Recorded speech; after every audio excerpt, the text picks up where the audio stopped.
La Panouze Foot, c'est l'émission foot de votre département. L'émission du vrai foot, l'émission sans filtre. Un moment Nutella garanti. Bienvenue sur La Panouze Foot. Amis du soir, bonsoir, et amis du jour, bonjour, bienvenue au podcast La Panouze Foot. Nouvelle semaine, nouvelle émission, nouveaux experts et bien sûr, nouvel invité avec bien sûr toutes les nouvelles actualités du foot tarnais en régional mais aussi en départemental. J'espère que vous allez bien. Bonjour à vous si vous nous écoutez en podcast, il y a de fortes chances puisque l'émission n'est pas en direct. Voilà. Présentons donc les experts donc, du soir. Salut Koucha. Salut tout le monde. Ça fait un petit moment que tu n'as pas vu Koucha. Eh ouais, c'est ça. Hein. Après, à ce qui paraît, pour être apprécié dans la vie, il faut se faire rare. Bon, en tout cas, tu n'as pas perdu le sens du but. Hein. Je vois qu'en foot à 7, ça marche pour toi. Ouais, écoute, on bricole. Hein. Mika fait de la bonne promo pour toi. Voilà. Deuxième expert, Nico. Salut, désolé, j'étais en train de m'étouffer. Ouais, rédacteur en chef chez Oxygol. Seul rédacteur, je tiens à préciser quand même, pour l'instant. J'espère que tu vas bien aussi. Très bien, toujours le sourire à la banane. Et la Schtroumpfette, le bleu, voilà, la bleue, appelez-la comme vous voulez, l'experte, Coralie, comment ça va? Ça va très bien, et vous? Ça va, pas trop de pression? Non, ça va. Ça va. La pression, Plutôt tu la bois, détendu. c'est ça? Oui, exactement. Voilà. À la troisième mi-temps. Exactement. Bon. La troisième mi-temps, tout ce qui se passe en troisième mi-temps reste en troisième mi-temps. Exactement. Merci pour la parenthèse.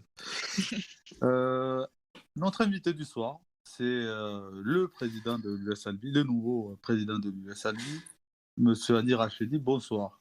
Bonsoir, messieurs, dames, bonsoir. Comment ça va? Très bien. Juste un petit détail. Je suis coprésident et je partage la présidence avec Claudine Julien. Très bien. Merci Oui. pour la précision. Il faut le faire souvent. Voilà. Bon week-end, Monsieur Rachedi, ce week-end? Ça va? Très moyen. Ah, d'accord, oui. J'ai vu qu'il y a eu des résultats nuls chez les seniors. Ouais. C'était avec des regrets, j'imagine, puisque... Complètement. Surtout que nous menions 2-0 c'est ça, à un quart d'heure ou 20 minutes de la confluence et on s'est fait rejoindre 2-2 et on a même failli prendre un troisième but alors que c'était un match qui était vraiment à notre portée et je pense qu'on a laissé passer un peu la chance de creuser l'écart avec cette équipe avec qui on est à la lutte. Ouais. Et puis les seniors 2 ont fait un nul.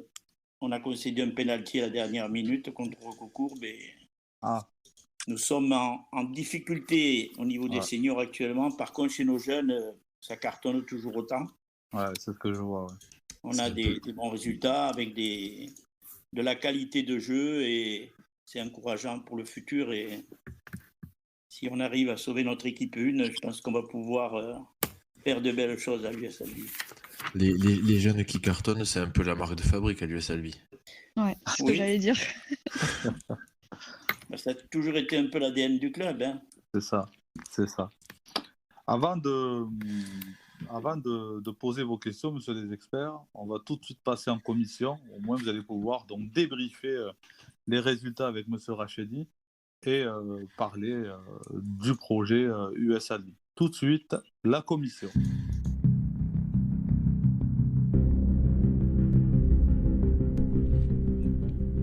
Tout de suite, faites rentrer l'invité en commission face aux experts.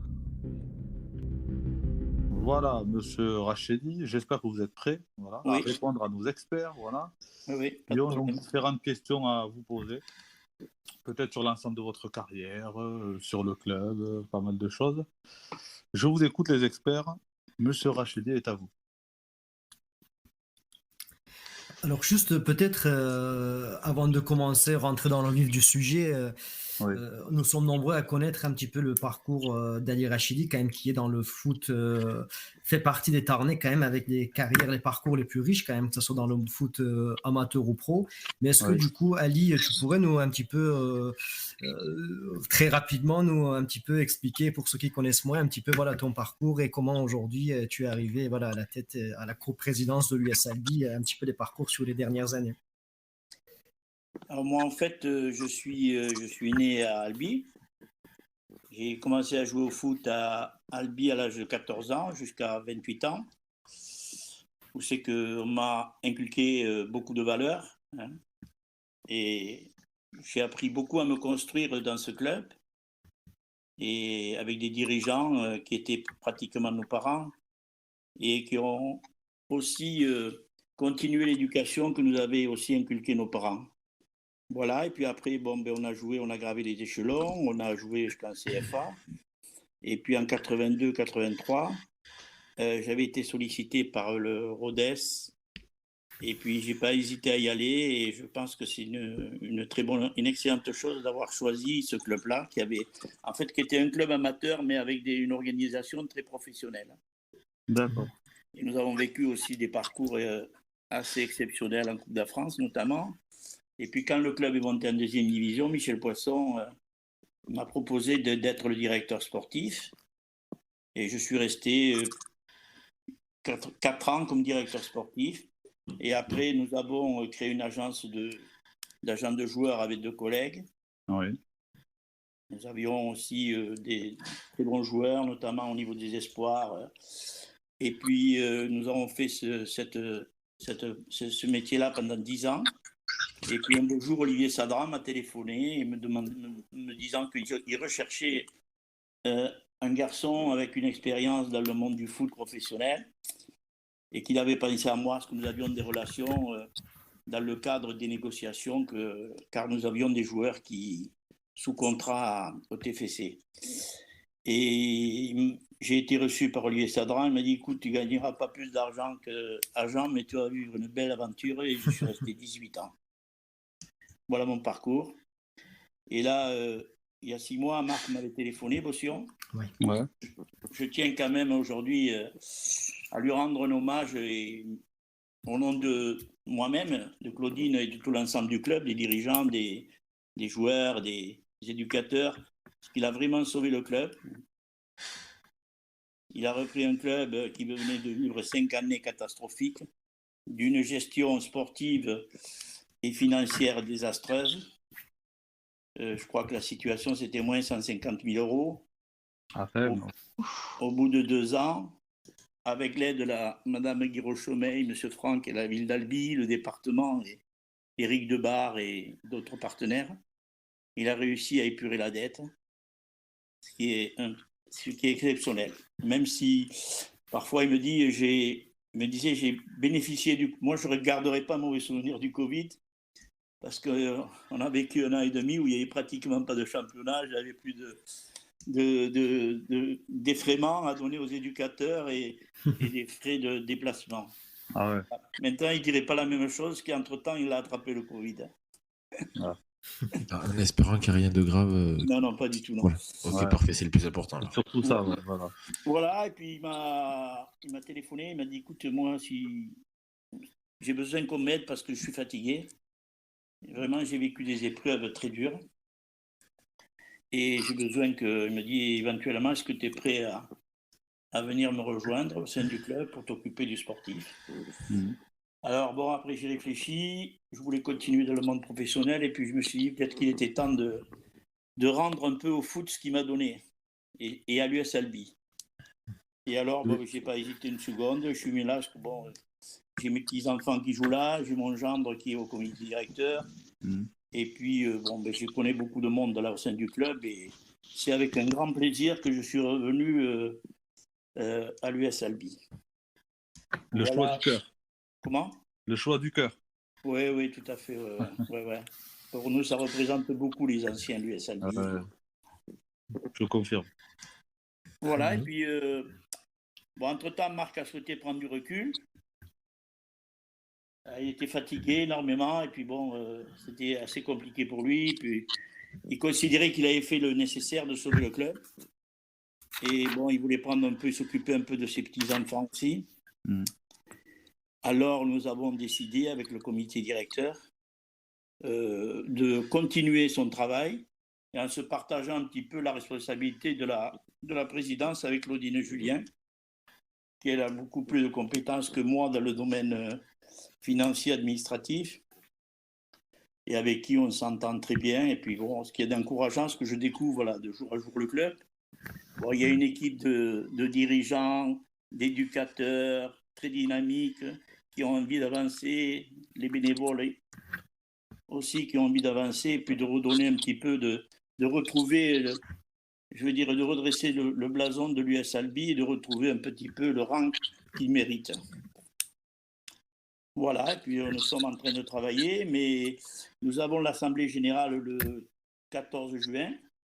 Et aujourd'hui, nous sommes élus juste pour finir la saison. D'accord. Et après, bon, écoutez, on verra ce qui se passe à l'Assemblée générale. Mais bon, notre volonté, c'est de continuer. Mais après, ce sont les urnes qui décideront. C'est ça. Voilà un peu la situation. Nico, est-ce que tu avais une question? Une question. On sait que, bon, je parle pas sur le coup de Marc Bossio, mais plutôt de son prédécesseur, Laurent Lejeune. On sait qu'il avait des rapports très conflictuels avec la mairie d'Albi. Est-ce que ça va mieux quand même de ce côté-là pour l'US Albi? Oui, complètement. Tout est rentré dans l'ordre aujourd'hui avec le département, avec la mairie d'Albi, avec Madame Guiraud-Chaumeil, Michel Franck. Tout est rentré dans l'ordre. Dernièrement, ils sont venus à une soirée de partenaires et tout se passe bien et pour le mieux. Et puis, ils continuent toujours à soutenir l'US Albi, même si le club sportivement est quand même à un niveau très, très, très bas. Très bien. Coralie, est-ce que tu avais une question? Moi, donc, d'après ce que j'ai compris, c'est une présidence un peu intérimaire qu'il y a actuellement à l'US Albi. Du coup, tout va se passer le 14 juin à l'Assemblée générale. Quels seraient les objectifs, les choses que vous souhaiteriez apporter du coup au club? Écoutez, nous avons enregistré au niveau du comité directeur la venue de 2 personnes, 3, puisqu'il y a M. Eric Debar qui est déjà au club en tant que partenaire, mais qui sera président d'honneur. Il y a Jean-Pierre Pascalis, qui est un ancien avec qui on a joué tout jeune à l'US Albi. Un ancien joueur de l'US, oui. L'US Albi qui va s'occuper du plan technique là, au niveau de l'école de foot. Et puis, il y a Fabien Didier qui nous rejoint aussi, qui est un ancien aussi de l'US Albi, qui a joué en pupille, comme il me dit. Et j'ai dit, ça n'existe plus les pupilles. Hein. Et aujourd'hui, il va s'occuper de tout ce qui est sponsoring, partenariat et animation du club entreprise. Voilà, et puis bon, on s'est fixé quand même des objectifs à court terme. Déjà, le premier, c'est sauver l'équipe 1 et l'équipe 2, les seniors. Ouais. Je crois que ça, c'est le plus important.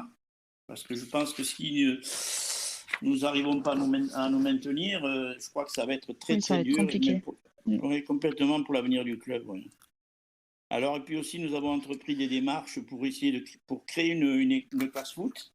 Nous sommes en contact avec le collège Balzac, avec le principal, et M. Capelli, qui est un ancien joueur, qui est le prof de PS et qui est le comment dirais-je, c'est le référent c'est le relais aujourd'hui du collège, et c'est un ancien joueur de l'US Albi. D'accord. Et nous sommes en train d'y travailler parce que en fait, ce qui se passe, et la constat que nous avons fait, c'est qu'aujourd'hui nous perdons nos enfants.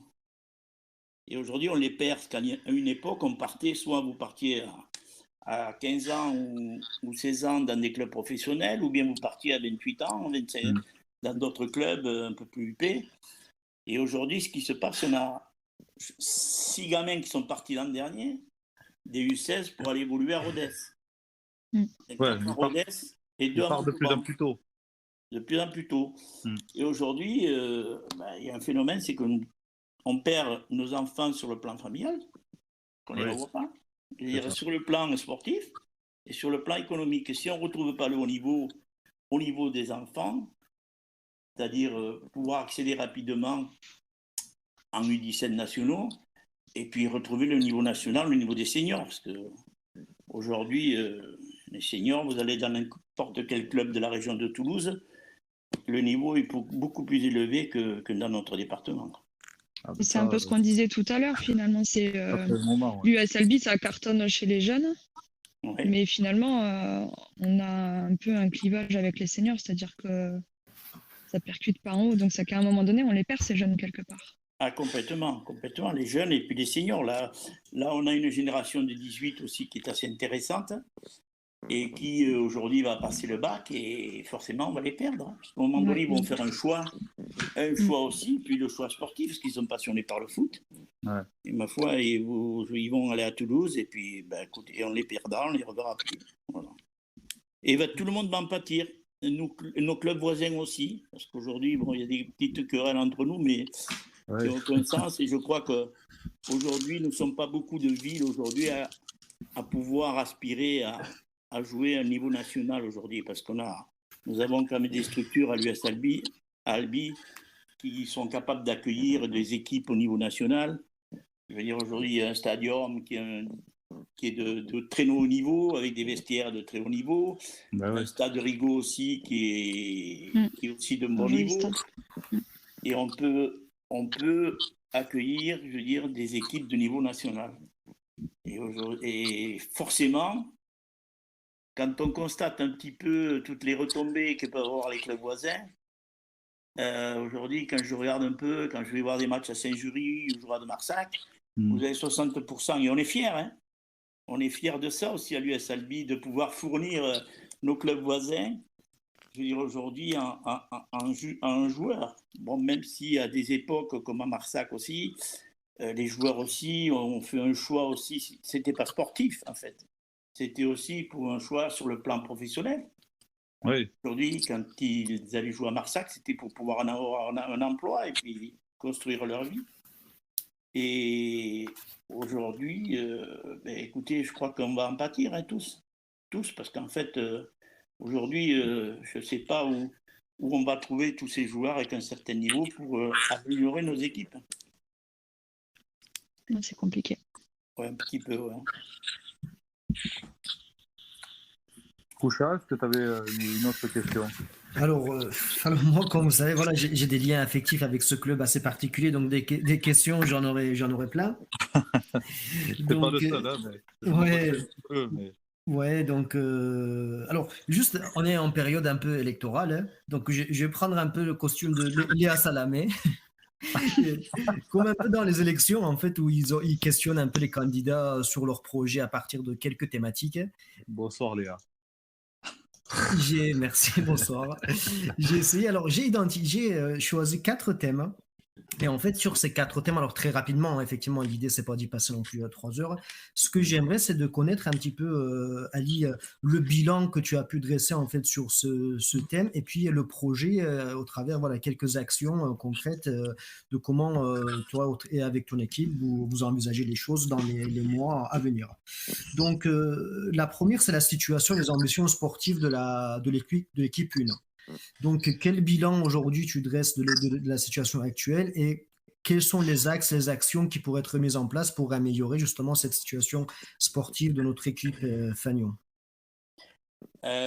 Pour le premier constat qu'on a fait, c'était nous avons procédé à quelques changements aussi, parce que nous avons remplacé Claude par Jonathan Lacour, qui a accepté de continuer à entraîner ses 18 ans et encadrer les 18 ans et prendre le relais en tant qu'entraîneur, parce que c'est ce qui est prévu.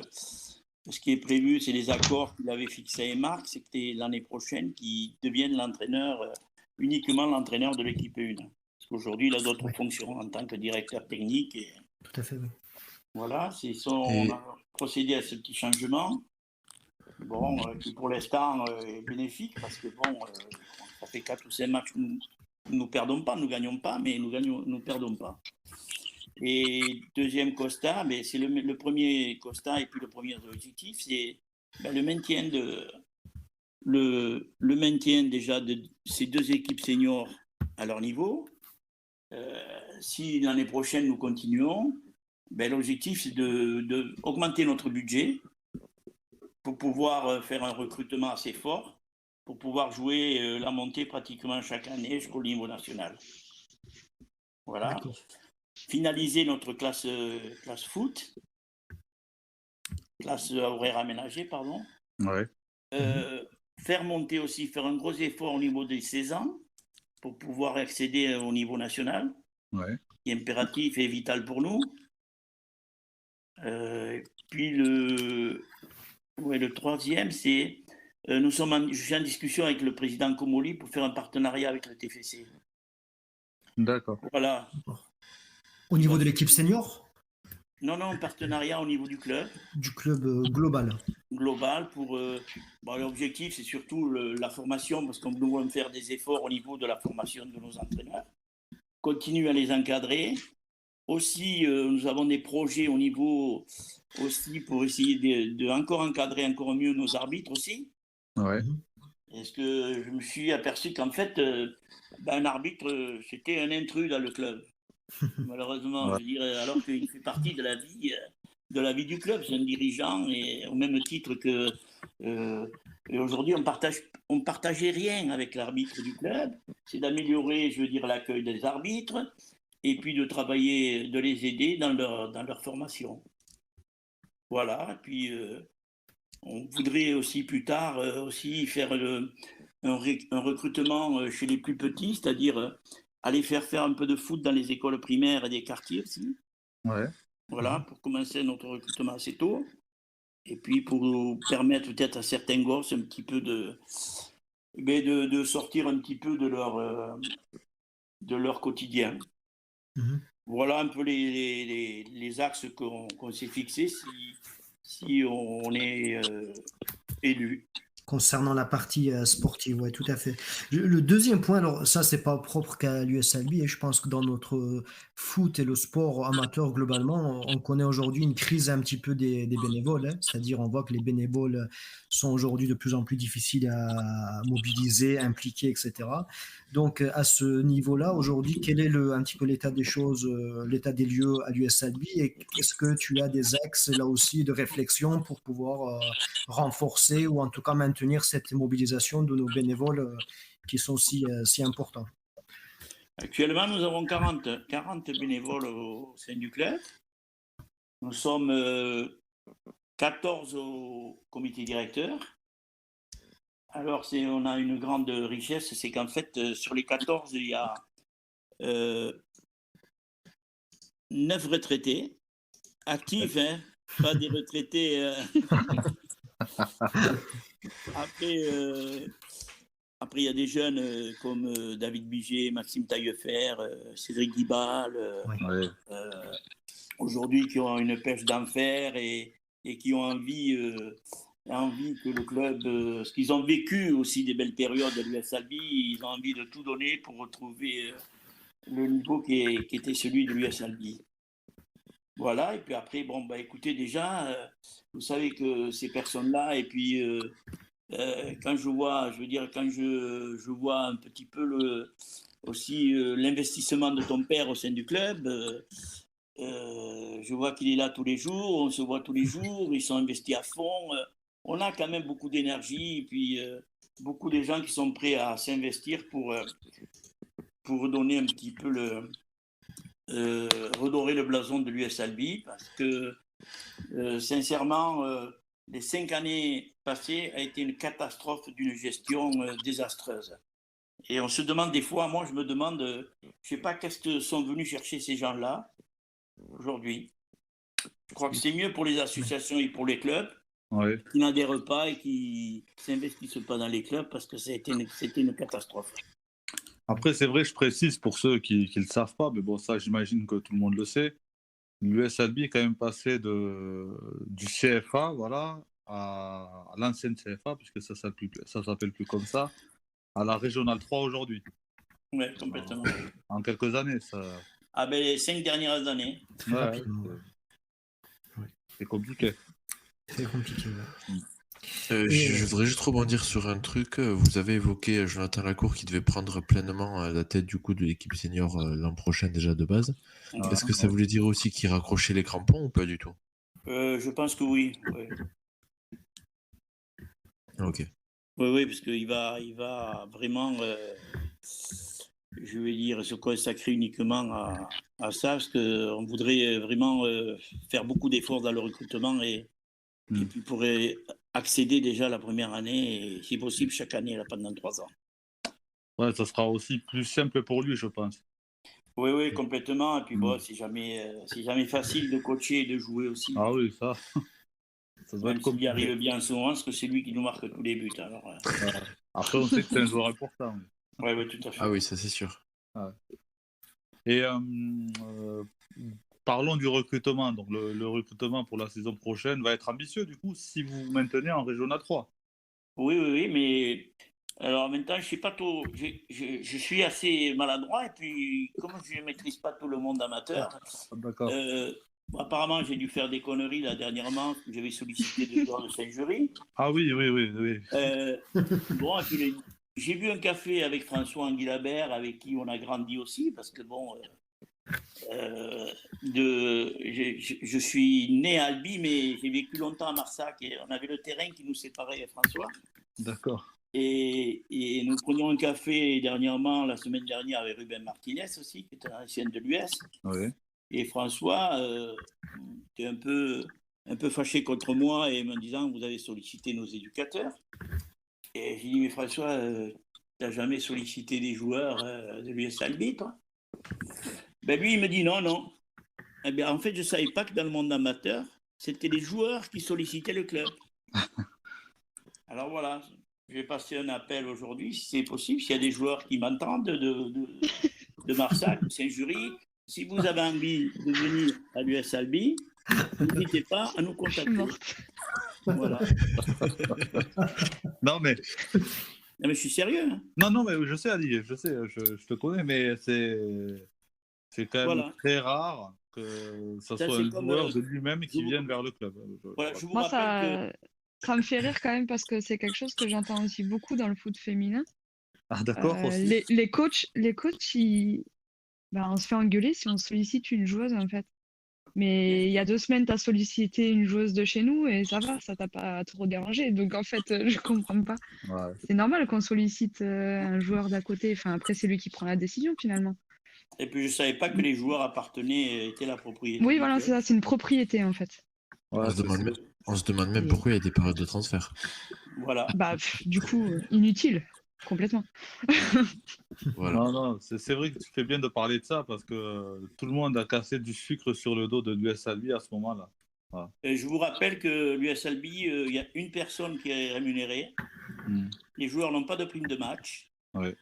Et l'ensemble des deniers des collectivités locales est uniquement consacré à la formation des éducs, au déplacement des gamins. Voilà. Aujourd'hui, nous n'avons pas de prime de match.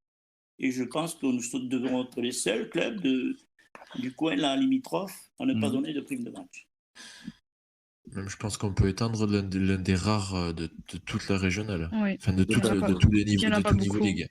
Oui, il n'y en a pas beaucoup. Alors, moi, j'ai beaucoup de respect pour Monsieur Couder, le président de Saint-Jury. Ouais. Et puis, pour tout le travail qu'il fait et son équipe de dirigeants, mais après tout, je crois qu'on est libre aussi et les joueurs sont libres de faire un peu ce qu'ils veulent. Et puis, on n'a pas sollicité les joueurs hors période comment dirais-je, je n'ai pas sollicité, oui, parce que c'est moi personnellement avec l'accord de Marc. Et puis, sans me dilapider les sous, parce qu'en fait, j'avais trouvé un budget, un partenaire qui avait décidé de m'aider. Voilà. Ouais. Alors, mais après, ça fait partie du foot, surtout à ce niveau-là. Voilà. Ben oui, c'est comme moi, j'habite à la Grabe.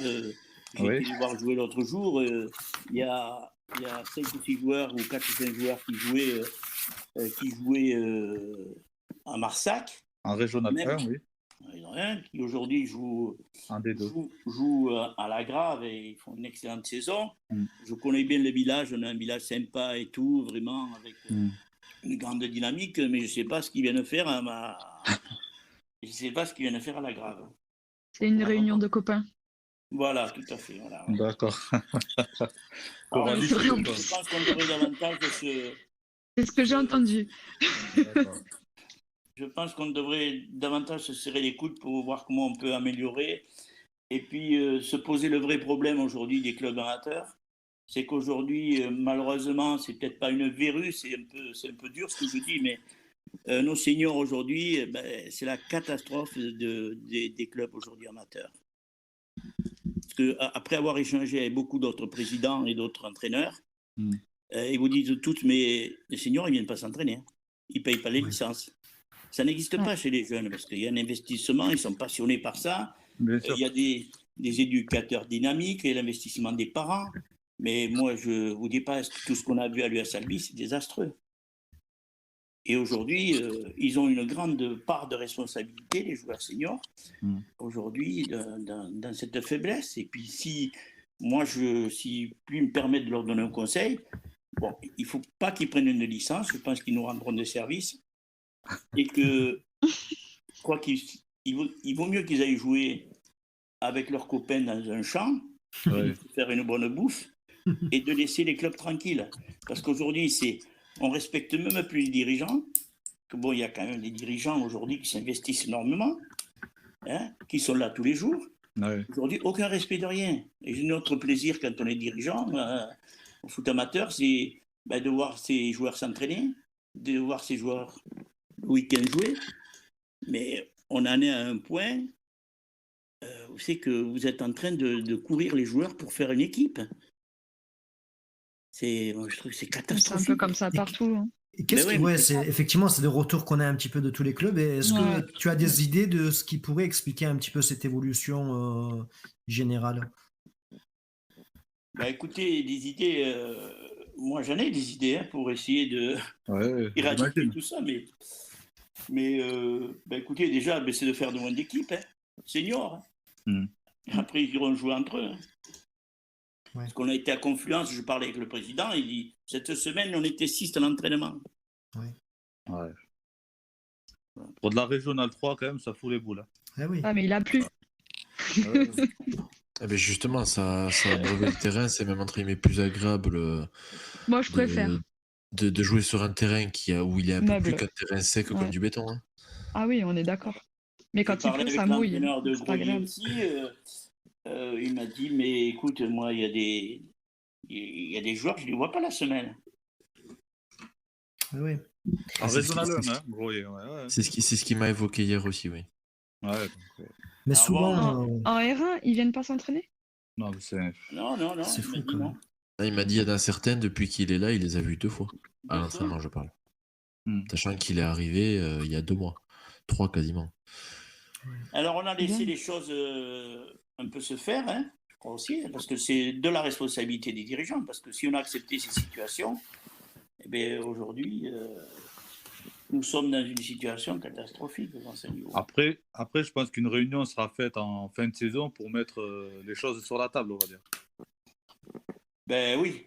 Mais il faut. Oui, non, puis moi, je crois que nous, ce qu'il faut qu'on retrouve, c'est, comme je disais tout à l'heure, l'ADN du club. Aujourd'hui, on a des jeunes joueurs qui ont de la qualité, encadrés avec quelques seniors, parce qu'il y a aussi des seniors qui sont motivés, qui viennent s'entraîner. Il y en a certains, il ne faut pas non plus généraliser, mais aujourd'hui, encadrés par ces gens-là, et puis essayer de reconstruire le club comme ça.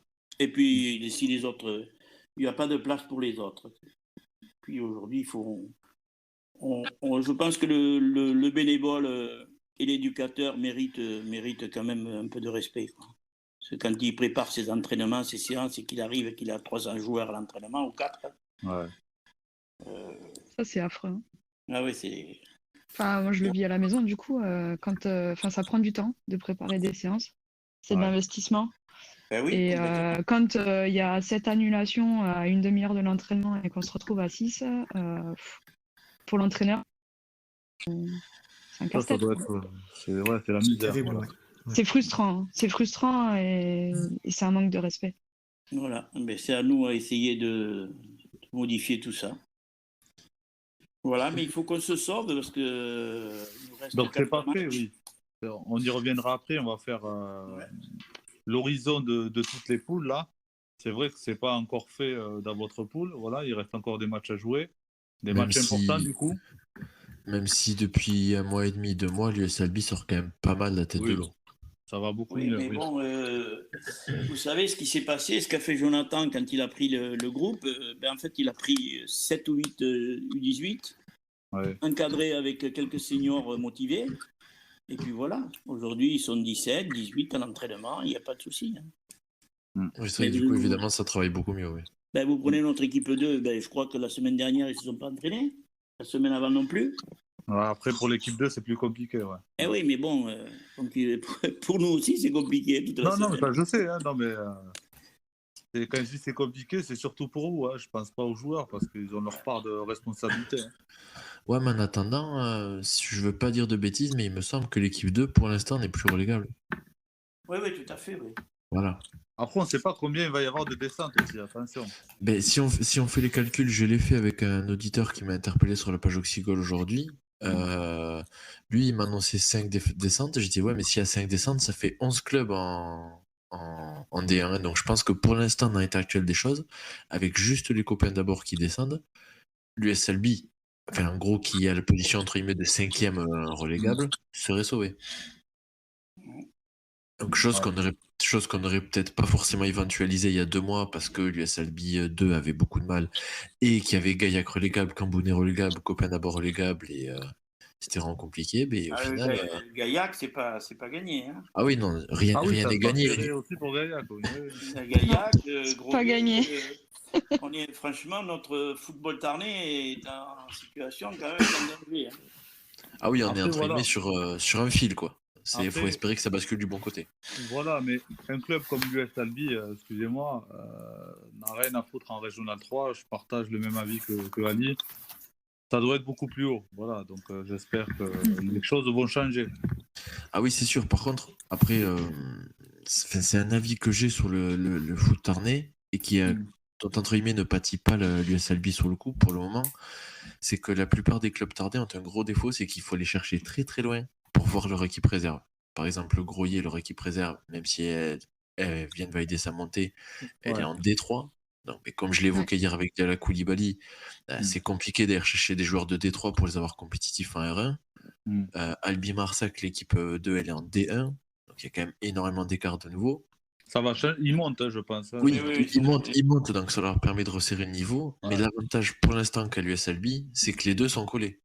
Donc si jamais vous réussissez à monter à maintenir les deux équipes déjà cette année et à monter un projet intéressant pour que les deux équipes montent à peu près en même temps, ça ne peut être que le must, quoi.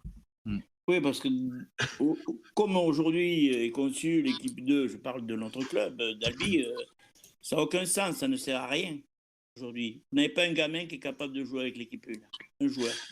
Ouais, c'est ça. Pas de gamin, je dis un joueur. Aujourd'hui, il y a pas, parce qu'une équipe 2, ça a toujours été une réserve.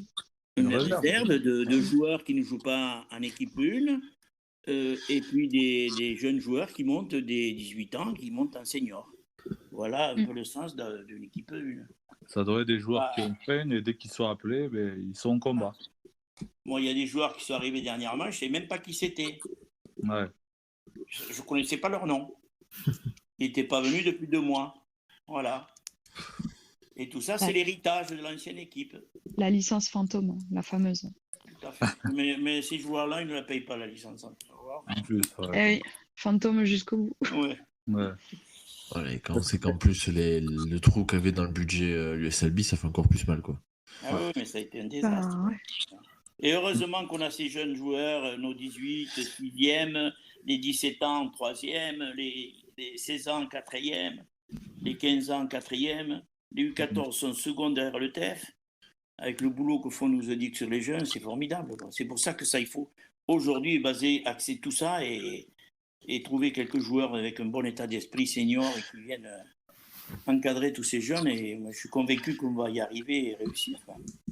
Ouais, il faut les garder parce qu'il y a un bon niveau quand même chez les jeunes. Oui. Mais déjà, là, cette année, j'ai entendu dire qu'il y en a 3 ou 4 là, des 16 ans qui veulent partir pour les 17 nationaux à Rodez. Alors, Ah ouais. Ouais.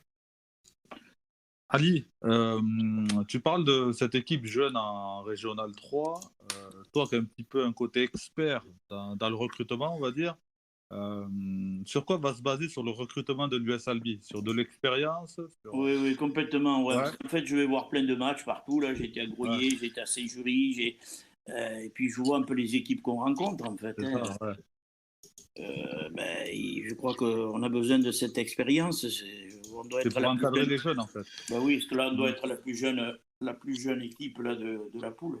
Ouais. Je crois que le plus vieux c'est Jonathan, et puis après. Mais je vous avais vu contre Lavore, tu vois, j'avais vu la différence. La différence, en tout cas, c'est faite là, sur ce match-là. Vous voyez que vous avez plus d'expérience. Oui, tout à fait. Non, c'est de trouver. C'est pour ça que je relance l'appel s'il y a quelques joueurs d'expérience de nos clubs voisins qui souhaitent rejoindre dans les USL. Je suis prêt à les accueillir avec plaisir. Ils nous écoutent en tout cas, Ali. Bon, ça va alors. Ils viendront toquer à votre porte. Bon, très bien, merci. Je ne me proposerai pas, je serai plus un fardeau qu'autre chose. Si vous aimez t'entraîner, il n'y a pas de souci, vous pouvez venir. On viendra vous voir ou commenter vos matchs à l'occasion, je ne sais pas, mais en tout cas, on s'organisera comme on peut avec l'US Albi. Voilà. Bon, très bien, merci. Est-ce que vous avez d'autres questions, monsieur les experts? Oui, tu peux dire mesdames aussi. J'ai une question. Les experts. Qui s'habitue. Il faut qu'il s'habitue. Je vais avoir une association d'SOS féminine sur le dos. La question que tout le monde attend, finalement. Enfin, en tout cas, moi. Est-ce qu'il y a un projet pour des féminines à l'US Albi? Non. Non, pour la bonne. Non, aujourd'hui, nous ne sommes pas. Tout dépend pourquoi. C'est pour arbitrer ou oui, avec plaisir. Non, pour jouer. Je crois que c'est mieux que. C'est pas qu'on ne veuille pas accueillir les filles, au contraire, c'est bien. Mais je crois que nos voisins savent mieux faire que nous. Aujourd'hui, ils ont un savoir-faire, ils ont une équipe quand même à un haut niveau qui s'est sauvée ce week-end. Je crois que c'est aussi bien que d'orienter les gamines qui souhaitent faire du foot, même si elles peuvent jouer jusqu'à un certain âge chez nous, il n'y a aucun souci. Mais je crois que c'est aussi bien qu'elles puissent aller évoluer et pour permettre aussi à nos voisins d'avoir aussi une école de foot bien structurée avec un certain niveau pour pouvoir aussi améliorer leur équipe 1. Parce que, je crois qu'ils ont aussi les mêmes problèmes que nous. Parce qu'aujourd'hui, plus vous avez une bonne formation, plus vous avez des chances de vous, de progresser et puis d'évoluer. Quand on s'aperçoit aujourd'hui, quand on voit un petit peu le haut niveau dans le monde professionnel, quand on regarde les clubs aujourd'hui qui ont gagné et qui ont réussi, ce sont des gens qui avaient la culture de la formation. Le Barça, le Real de Madrid, le Bayern et les autres, ils ont lutté. Paris, on a l'exemple de Paris aujourd'hui. Paris, il n'y a pas d'équipe 2. Mais les jeunes partent à Paris, c'est ça? Complètement, oui. Il n'y a pas d'équipe 2, alors déjà, c'est réglé. Puis même ceux qui sont bons, ils les virent. Voilà. Et aujourd'hui, on s'aperçoit que c'est très compliqué pour eux de gagner. Et puis, alors, chez nous, c'est identique. Mais vous avez évoqué le fait de rediriger les joueurs. Bon, je pense pas vouloir trop spoiler en disant que c'est vers Albi Marsac. Les joueuses plutôt vers Albi Marsac, c'était entre guillemets déjà ce qui était plus ou moins fait quand vous aviez votre équipe féminine en Régional 2 et qui a été interdit de monter en Régional 1 quand il avait obtenu sur le terrain cette montée. Ouais, mais là, je ne me souviens pas trop. Je crois que c'est la période aussi des anciennes dirigeantes, ça. Oui, absolument. Et c'était pas l'objectif de créer, d'après les souvenirs que j'ai, parce que je suis parti d'Albi pendant 30 ans, mais j'avais toujours des contacts avec les petits-enfants. J'étais au courant de ce qui se passait. Mais c'était uniquement que pour embêter les PTT qu'on avait créé. C'était ça l'objectif. Pas un objectif sportif. Alors que je trouve qu'ils ont un savoir-faire. Il y a des années qu'ils font ça. Oui, les PTT. Aujourd'hui, elles auront davantage, elles auront un autre objectif aujourd'hui, d'aller dans un club qui est en 2e division, et qui jouent quand même contre des équipes d'un certain niveau. Et que chez nous, aujourd'hui, on va végéter. C'est vrai. Vous avez de la mixité quand même chez les jeunes il y a quelques filles chez vous Oui, il y en a quelques-unes, oui. Quelques-unes. Au niveau de l'arbitrage aussi. Ouais. D'accord. Oui. Je pense que là, on peut faire beaucoup de choses aussi avec l'arbitrage. Ouais. Mais on a des projets. C'est ça. Super. Alors moi, du coup, j'aurais une autre question. Un de tes gros points de force, Alice, c'est aussi ton parcours riche du monde professionnel. Et selon toi, alors, qu'est-ce qui est de ce vécu professionnel, qu'est-ce qui est aujourd'hui transposable dans le monde amateur et notamment au niveau auquel est l'US Albi aujourd'hui? À contrario, est-ce que tu as détecté des points de vigilance sur lesquels il ne faut pas que tu veuilles justement transposer un petit peu notamment les niveaux d'exigence du monde professionnel au monde amateur? Sous quelles conditions tu pourrais presque dire ça pourrait être contre-productif? En fait, moi, le constat, c'est qu'aujourd'hui, on tient un discours aussi à nos joueurs et puis nous ne sommes pas des pros. C'est complètement faux. Parce que moi, j'ai vécu ça à Rodez. Nous étions dans un club amateur avec une organisation professionnelle aujourd'hui. On peut se comporter comme des professionnels. C'est ça, oui. C'est ce qu'on fait dans notre vie de tous les jours. Effectivement, la différence, elle est où? C'est le budget et le niveau. Mais après, on fait les mêmes choses qu'on faisait au TFC. C'est-à-dire quand on prépare nos matchs, que les entraîneurs préparent leurs séances, c'est exactement de la même façon. Et ça, on peut être pro dans l'organisation. Je vous prends un exemple. Dernièrement, on a demandé à notre responsable de l'arbitrage de bien recevoir nos arbitres, de leur mettre des nappes sur leur table, de leur mettre des barres de céréales, des fruits, des corbeilles, de leur mettre des cafés, de bien les accueillir.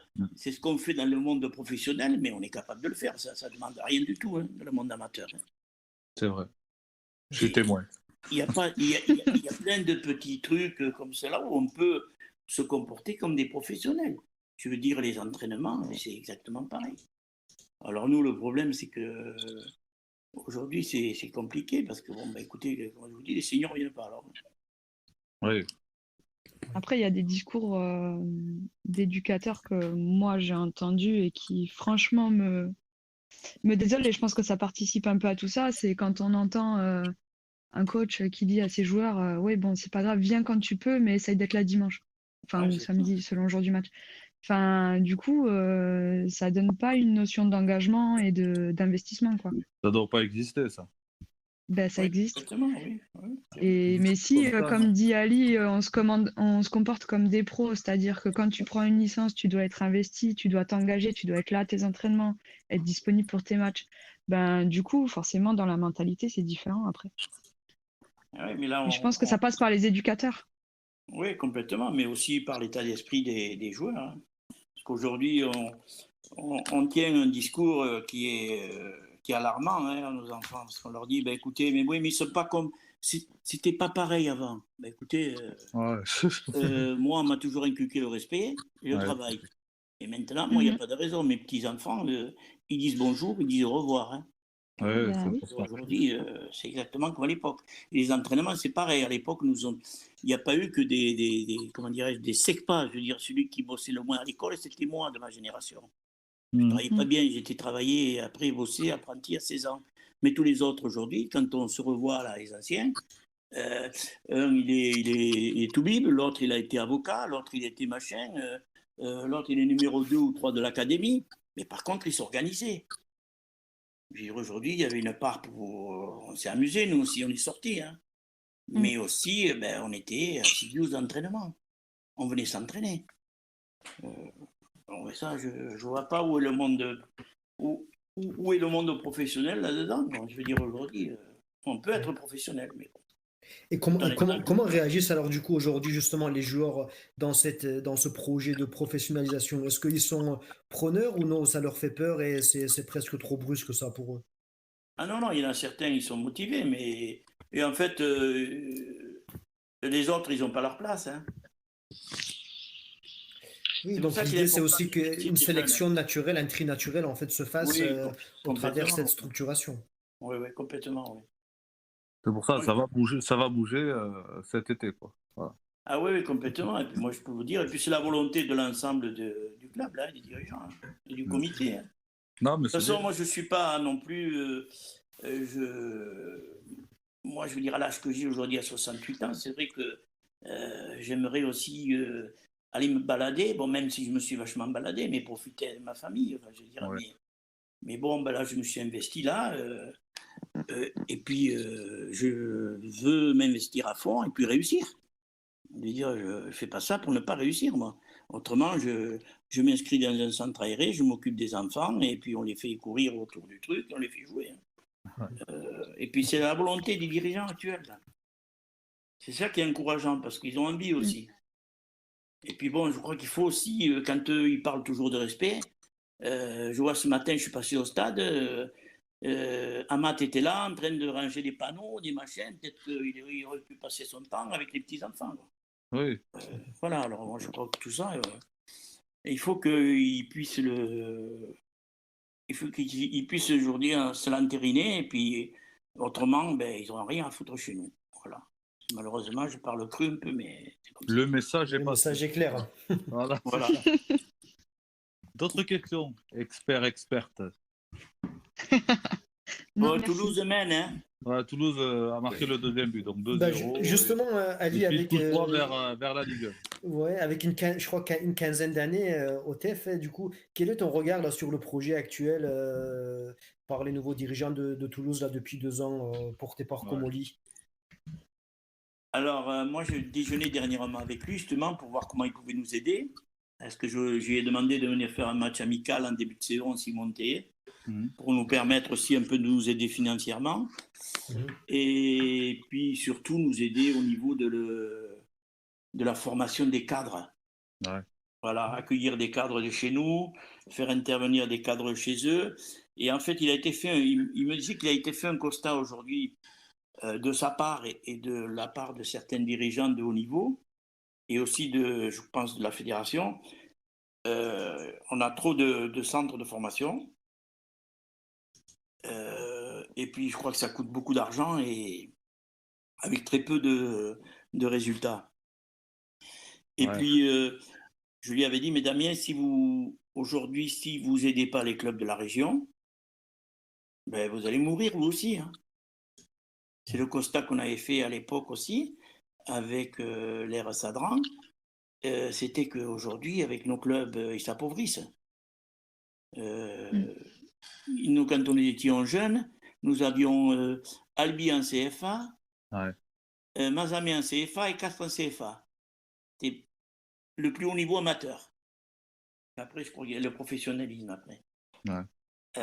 Et puis, il y avait une telle rivalité aussi de la qualité chez les jeunes. Hein. C'est pour ça que, quand il a été évoqué le problème de la fusion, je veux dire aujourd'hui, sincèrement, quand on regarde bien, quels sont les bénéfices quand on retire le foot d'une fusion entre Marsac et les PTT? Je ne sais pas, est-ce qu'on a mis aussi? Moi, je me suis aperçu qu'en fait, on a laissé plein de gamins sur la route. On peut inscrire 4 équipes en U18. Hein. Non. Régionales. Hein. Vous pouvez en inscrire qu'une. Hein. Non, monsieur. Aujourd'hui, au niveau des seniors. Dans cette catégorie-là, on est d'accord. Oui. Au niveau des seniors, sur le plan des féminines aujourd'hui, c'est pas Marsac qui va améliorer aujourd'hui l'équipe des PTT. Quand on voit le plan des seniors aujourd'hui, j'espère qu'ils vont s'en sortir, mais ils sont un peu pas dans la même situation que nous, mais ils sont pas très bien non plus.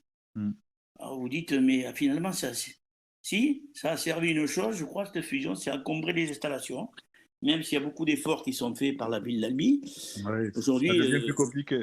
Oui, mais je vous dis, aujourd'hui, on n'arrivait pas à avoir un terrain entier pour s'entraîner. On se le partageait avec l'équipe 1 de Marsac. Là, il y a un nouveau terrain. Oui, c'est ça, ça va se désengorger. Le nouveau terrain de Marsac va beaucoup aider, Voilà, c'est pour ça que moi je dis, dirigeants aujourd'hui, essayons de lutter peut-être avec nos instances pour essayer de faire évoluer nos infrastructures.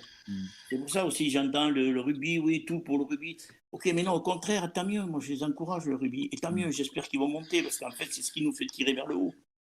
Aujourd'hui, Oui, parce qu'en fait, les installations, elles évoluent avec le niveau. C'est ça. L'évolution du stadium a été faite avec l'évolution du rugby. Bien sûr, voilà. Tout à fait. Et j'espère qu'ils vont réussir à monter en Pro D2. Ouais. Pour moi, c'est une bonne chose pour le club et c'est des locomotives pour la ville. Et pour la ville. Et pour nous.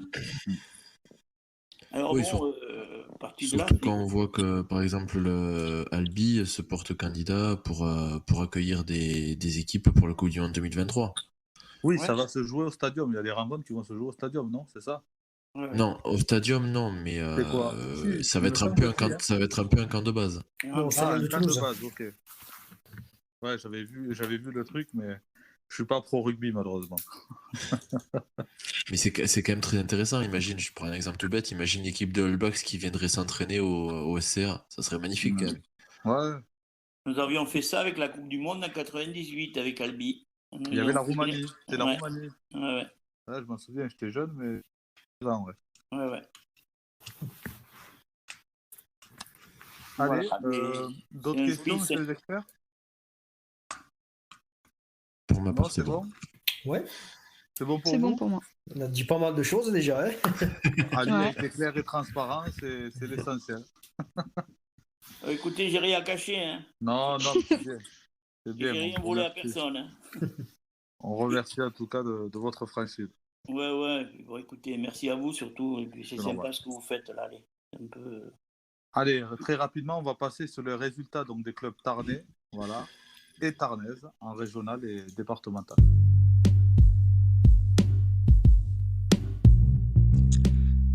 Et tout de suite, les résultats des clubs tarnais et tarnaises, bien sûr. En régional 1, la poule C, donc la poule d'Albi-Marsac, je ne sais pas si Ali t'a un peu suivi, donc Albi-Marsac. Ah oui, j'ai été les voir 3 fois là. Puis, là, ils ont perdu au Rodéo 3-1. C'est ça, ouais. Ils ont perdu au Rodéo 3-1.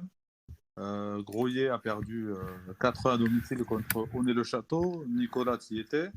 Ouais, j'étais pour la dernière. Les premiers, qui file tout droit vers la Nationale 3. C'est ça. Enfin, tout droit, voilà, il y a encore un peu de concurrence. Oui, clairement, le coach Donné l'évoquait en sortie de match. Pour lui, son objectif, c'est de rester à 6 points de Lourdes avant d'affronter Lourdes justement dans 2 semaines.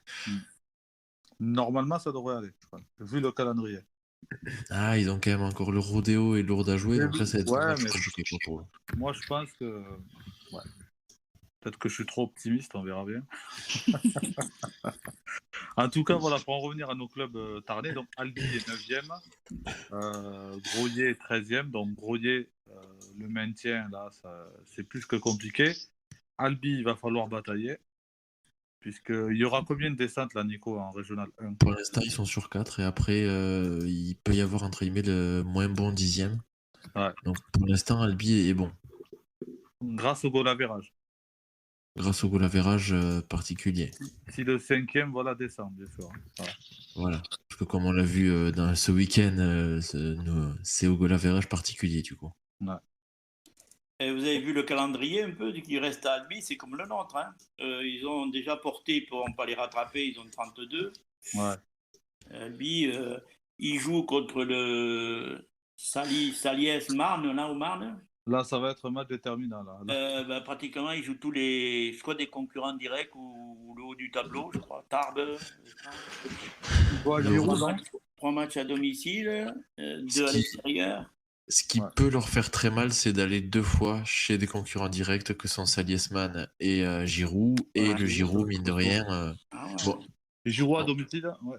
Mais Giroud à domicile, la dernière fois que j'ai dit ça, le Giroud s'en est pris une juste derrière, mais le Giroud à domicile, c'est compliqué quand même. Nico, c'est compliqué. Allez, passons à la poule B en régional 2. Donc là, c'est la poule de Saint-Sulpice. Donc Saint-Sulpice qui a perdu 1-0 contre Perpignan. Que dire de Saint-Sulpice? Est-ce qu'il doit s'inquiéter, vraiment? Ils doivent encore garder les yeux ouverts parce qu'il y a encore possibilité, mais... Ils enchaînent une mauvaise série, ça peut vite dégringoler, on est d'accord. Voilà, surtout qu'ils n'ont clairement pas la différence de but à leur avantage. Ouais, je vois. Ouais. Ils font une belle saison, hein. Oui. C'est bien parce que... Ouais, c'est leur première saison. Hein. Il faut pas oublier que c'est leur première saison, ouais. J'avais rencontré Stéphane Bénédé et qui m'avait dit qu'en fait, il y avait une saignée là au niveau des joueurs là, à l'intersaison et que bon, ils étaient repartis, ils ne savaient pas trop où ils allaient. Il faut une excellente saison. Il faut une très très belle saison dans une poule qui est quand même très relevée parce qu'on voit Castelnaudary, Canet, les deux équipes de Perpignan, Seyss qui réussit à se glisser au milieu et qui clairement ne démérite pas. Il y a du lourd. Ensuite, la poule C, la poule de Saint-Jury, Ali. Donc là, la poule de Saint-Jury, qui ont perdu à la Primov 4-1. Donc là, attention Saint-Jury, il va falloir regarder derrière. Pareil, c'est leur première saison, on va dire, en Régional 2, mais ça se peut faire derrière Saint-Jury. Ils sont bien là quand même encore. Ouais, mais ils ont quand même que 5 points d'avance sur Bressols. Donc là ce qui entre guillemets pourrait faire peur pour Saint-Jury, c'est que dernièrement ils ont beaucoup de mal. Ils ont enchaîné plusieurs défaites d'affilée là, donc il faudrait qu'ils réussissent à se. Là, il faut absolument qu'ils l'emportent ce week-end pour relancer la machine, comme on dit. C'est ça, ouais. Pas rester sur des défaites. Sachant qu'en plus ils vont recevoir un relégable ce week-end qui est Saint-Alban. Donc, faut le renvoyer dans les cordes, là, comme on dit. Ouais. Juste petite pensée, bon rétablissement à Mathieu Vaconsin, l'attaquant de Saint-Jury et ancien joueur d'Albi aussi. C'est à 36 ans, il s'est fait une grosse blessure, donc voilà, une grosse pensée à lui. L'une des raisons aussi qu'il peut exprimer, quand on perd son attaquant de pointe, ça peut faire très mal aussi, quand même, mine de rien. Aussi, ouais. Allez, la R3 poule F, donc Régional 3 poule F, donc là il y a pas mal de clubs tarnais. Giroussens qui a perdu, donc 3-2. Donc ça c'était samedi soir à Marie-Valois. Gaillac et Castres ont fait donc 0-0 dans le derby tarnais. Donc c'est un bon point pour Gaillac et un mauvais point pour Castres. Je crois que j'ai assisté à la première mi-temps. Gaillac méritait largement l'emporter. Ah, alors on s'est croisés. Oui, j'étais au match. Ouais. D'accord, vous étiez aussi au match. J'ai vu la première mi-temps, là, ils se sont créés pas mal d'occasions. Franchement, ils étaient même supérieurs avec un bon engagement, parce que je les avais vus déjà 2 ou 3 matchs, Gaillac. Et je trouvais que ce match-là, c'était intéressant ce qu'ils faisaient. Ils sont à 2 points de Segalarieux, Pérou, et à 4 de Giroussens. Donc là, il va falloir gagner les prochains matchs. Mais aussi à 2 points ça a manqué un peu de réussite devant les buts et c'est dommage parce qu'effectivement, comme dit Ali, ils ont pas démérité et ils se sont battus jusqu'au bout. Ils ont maintenu le nul alors qu'à l'aller, ils avaient quand même fait une valise. Ouais. Après, Abdel a amené une bonne dynamique. Ah oui, c'est le jour et la nuit, là, en quelques mois, là, ce qu'a fait Gaillac. Après, tu dis qu'ils sont à 2 points de ces gars-là, ils sont aussi à 2 points de Molière. Non, j'ai le classement sous les yeux, t'inquiète pas. Je pense que le coach gaillacois regarde plus derrière que devant pour l'instant. Oui, on l'invitera, on lui posera la question. Voilà. Ensuite, la R3 poule G. Donc la R3 poule G, donc le match copain d'abord et Fenouillet a été arrêté. Donc rien de grave, rien de grave. C'est suite à des blessures, voilà. Le match a été arrêté et ils se sont retrouvés pas assez de joueurs pour continuer la partie. Voilà. Cambounet a perdu à l'Union Saint-Jean la réserve, 1-0. Donc là, dans cette poule-là, les copains d'abord se retrouveront donc en départemental, donc ça c'est sûr. Cambounet, il y a de l'espoir. Oui et non. Faut quand même faire attention parce qu'ils ont 2 points d'avance sur la relégation et ils ont 2 matchs d'avance aussi. Ouais, mais Beauzel, je vais le répéter, mais 2 matchs en retard, ça veut pas dire 2 matchs gagnés. Voilà. Ouais, mais ça veut pas dire 2 matchs perdus non plus. Non, mais je sais bien. Mais il y a l'optimiste et le pessimiste. C'est intéressant de vous écouter. moi, je suis à fond derrière les clubs tarnais. Voilà. Ah non, on voit ça. Moi aussi, quand on voit le niveau de Cambounet, on se dit que. Non, mais c'est possible. Vraiment. Que c'est possible, mais l'inconvénient, c'est qu'ils joueront pas la dernière journée. Il faut en gros le 29 mai, il faut que Cambounet soit sauvé. C'est vrai que c'est une poule impaire là. Ouais, ils sont 11. Parce que si au soir du 29 mai, Cambounet n'est pas assuré d'être sauvé, ils n'ont plus leur destin entre leurs mains. Ils sont obligés d'espérer que leurs adversaires perdent.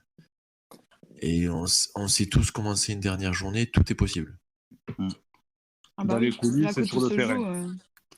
Dans les coulisses et sur le terrain, bien sûr. Voilà. Et là, savoir, je pense que j'ose pas imaginer la pression pour des joueurs de savoir qu'ils sont obligés d'aller limite au bord des terrains adverses pour savoir s'ils vont pouvoir se maintenir ou pas et de pas pouvoir défendre leur steak sur le terrain, quoi. Je vous rassure, ils n'ont pas la pression. La pression, ils la boivent. Comme Coralie, c'est ça. Voilà. 3, la poule H. La poule d'Albi, monsieur Rafedi. Donc, la poule d'Albi, donc Lavore qui gagne contre la Primob de 1-0. Donc, Lavore, survol, on va dire. Mazamet a légèrement repoussé leur titre, on va dire. Voilà. Mazamet qui gagne 4-2 contre Nègrepelisse. Et Albi, donc 2-2 à Confluence. Voilà, tout à fait. Donc là, c'était un concurrent direct. Hein. Complètement, ouais. Concurrent direct, ça reste aussi serré, vous. Hein. Vous avez l'avantage pour le moment.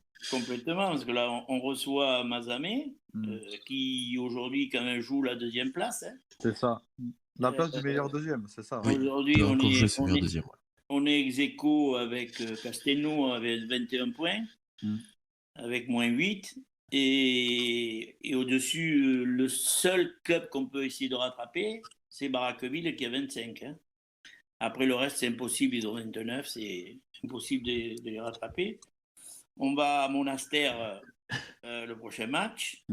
C'est loin d'être fait. Très compliqué là-bas. Et on reçoit Castelnau avant d'aller le dernier match à Rangueil.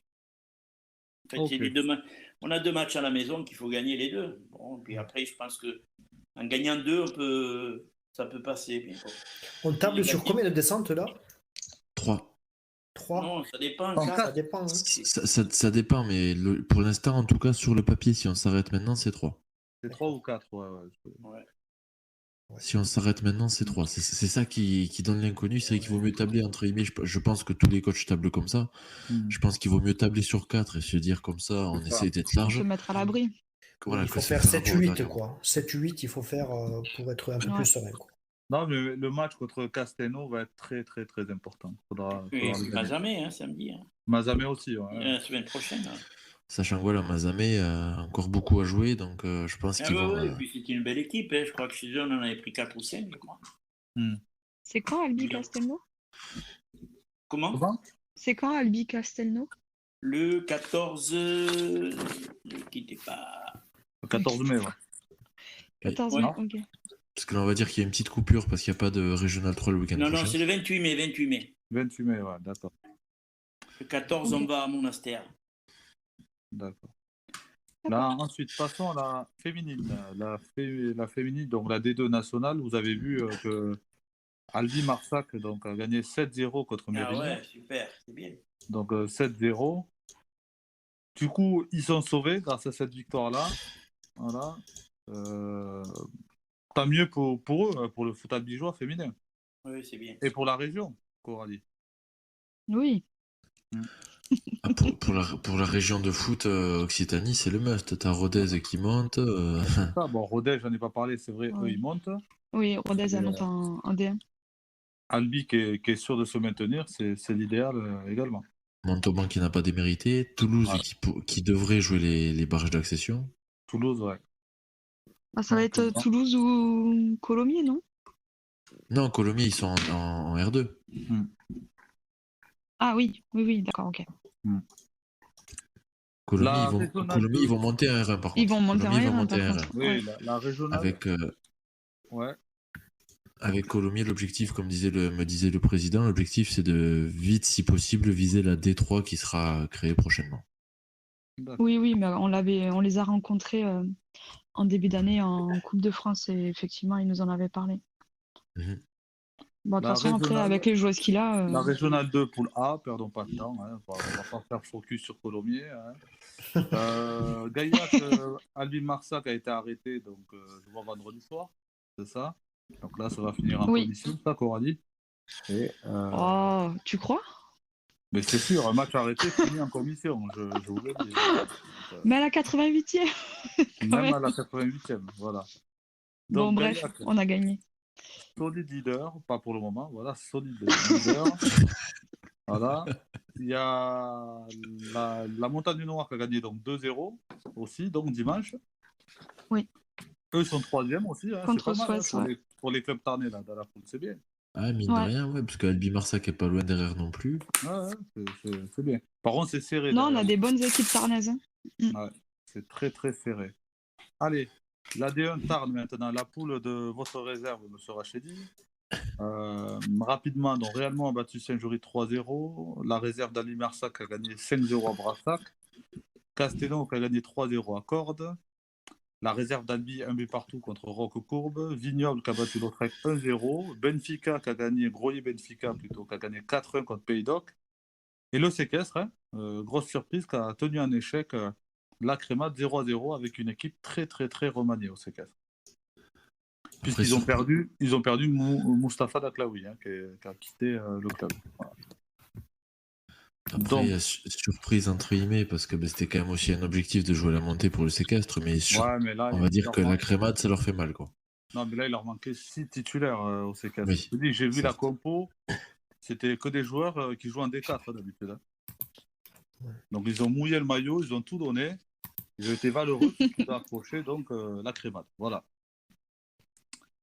Que dire là aussi, le maintien va être très très serré dans cette poule. Hein.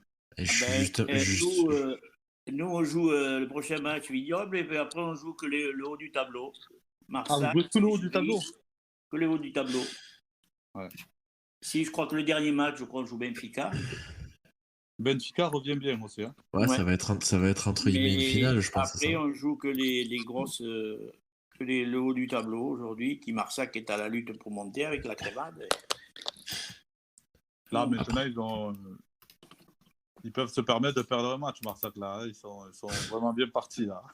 Après, si ça peut vous rassurer, Président, Benfica, qui fait partie, là, à l'heure actuelle, de vos plus gros concurrents, parce qu'ils reviennent clairement fort, ils affrontent aussi du gros, parce qu'ils vont à la Crémade, ils jouent contre vous, ils vont au Vignoble. Ouais. Ça sera je crois qu'on a un peu le même parcours. Hein. Ils reçoivent le séquestre, et après, voilà, je pense que... La dernière journée va peut-être être un peu une finale pour pas reléguer. Ouais. Selon le nombre de relégations qu'il y aura, bien évidemment. Un match intéressant à arbitrer. Voilà. Il faudrait pas qu'on fasse un forfait, nous, entre-temps, pour un manque de joueurs. Hein. Oh non. Oh, quand même.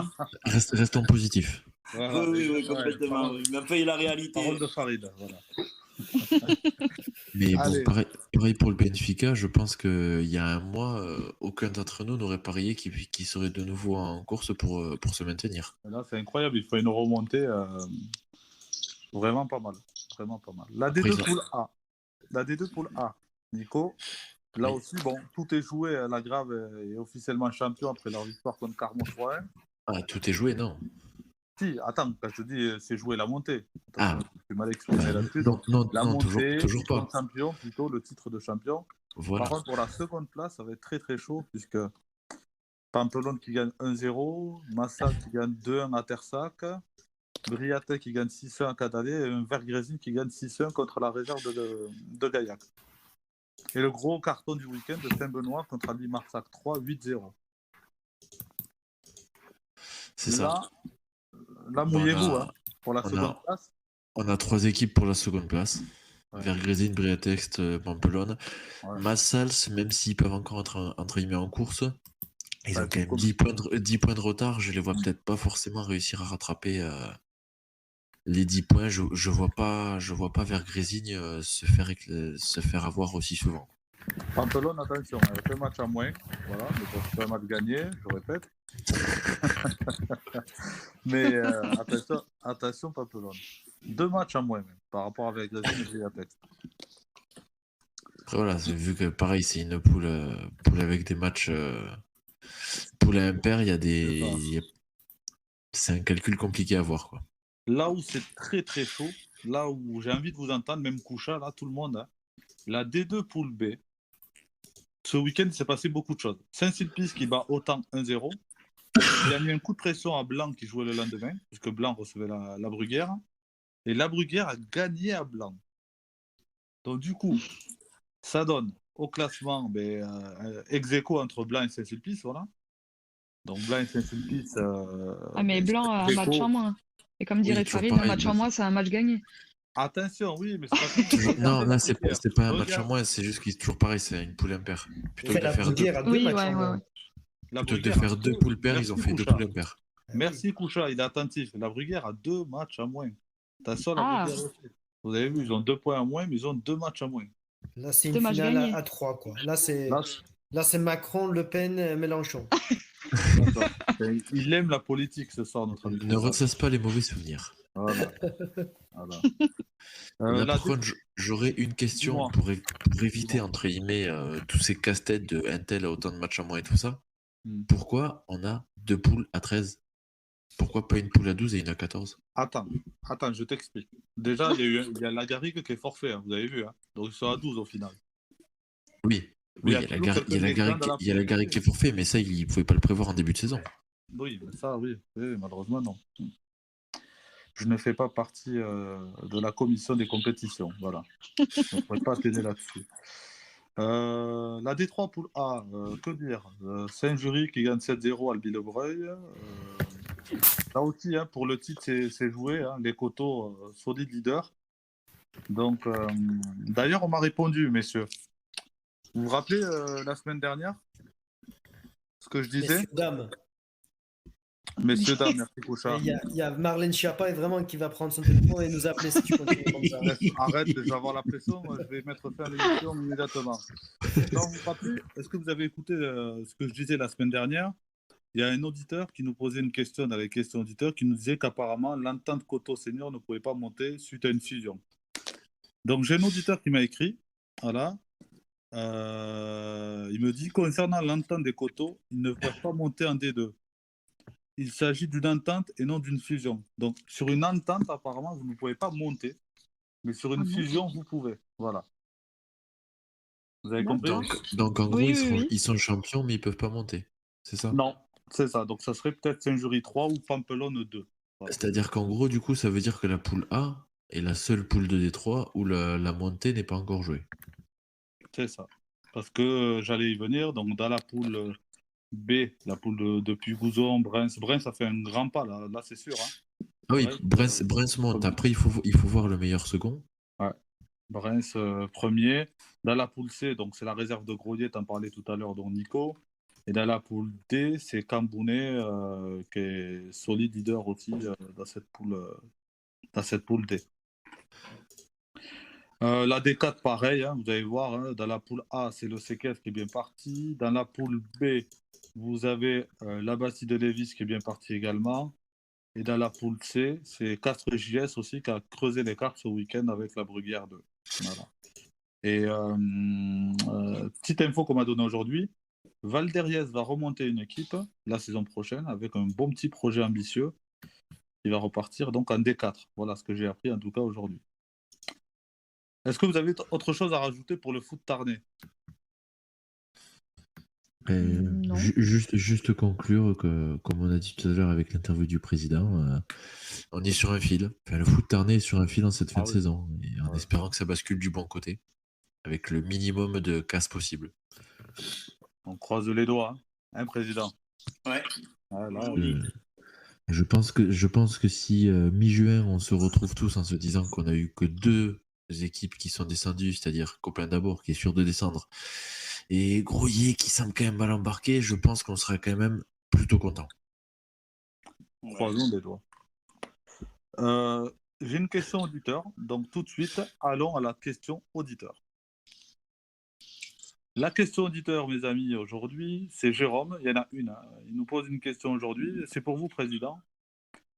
Question, l'US Albi a-t-il l'ambition, d'ici quelques années, de redevenir le club phare du Tarn? Je l'espère.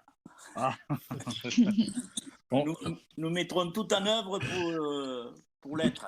Voilà, c'est Jérôme qui nous pose la question. Je rappelle à Jérôme que quand nous étions Gaffette, nous étions le numéro 2 de la région, derrière l'UST. Et aujourd'hui, on doit être le 50e ou le 60e de la région, l'US Albi, aujourd'hui. C'est pas tout pareil en termes de seniors. Hein. Ouais. Après, c'était sous-entendu le désir de redevenir le club phare du Tarn avec l'évocation des montées successives, enfin l'objectif des montées au plus vite. Ouais. Oui. Ah oui, non, mais ça c'est sûr. Hein.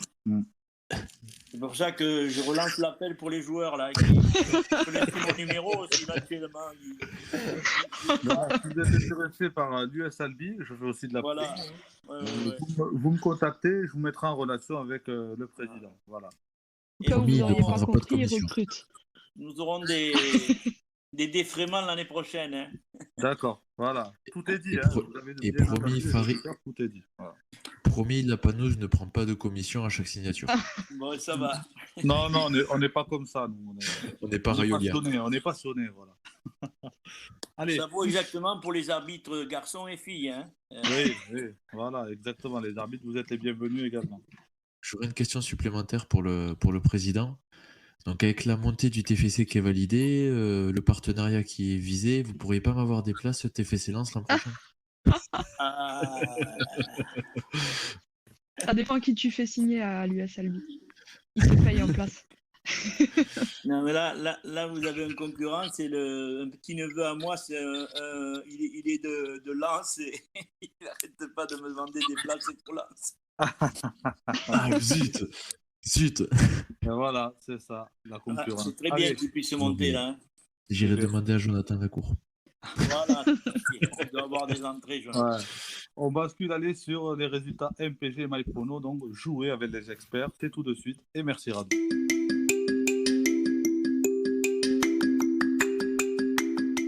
Et jouez maintenant avec les experts de la Panouze Foot. Allez, dans les résultats MPG MyProno, ça a aussi bougé un petit peu là, ce week-end. Les experts se sont mouillés, ou vous êtes mouillés face aux experts aussi. Et on va regarder donc les résultats. Nico FC a battu RC Lens 2-0. Geoffrey n'avance plus puisqu'il fait 2-2 contre Squeeze. Le Quiz à Quéquette a gagné 2-0 contre Adri FC. Rion City a gagné 4-3 contre Alan FC. Et USSSS, donc il est très fort ce Julien, qui bat FC Turquie 4-3. Au classement, attention, le Quiz à Quéquette prend le large, voilà, puisqu'il a maintenant 5 points d'avance donc, sur Geoffrey. Hein. Et ensuite, statu quo donc, pour les autres.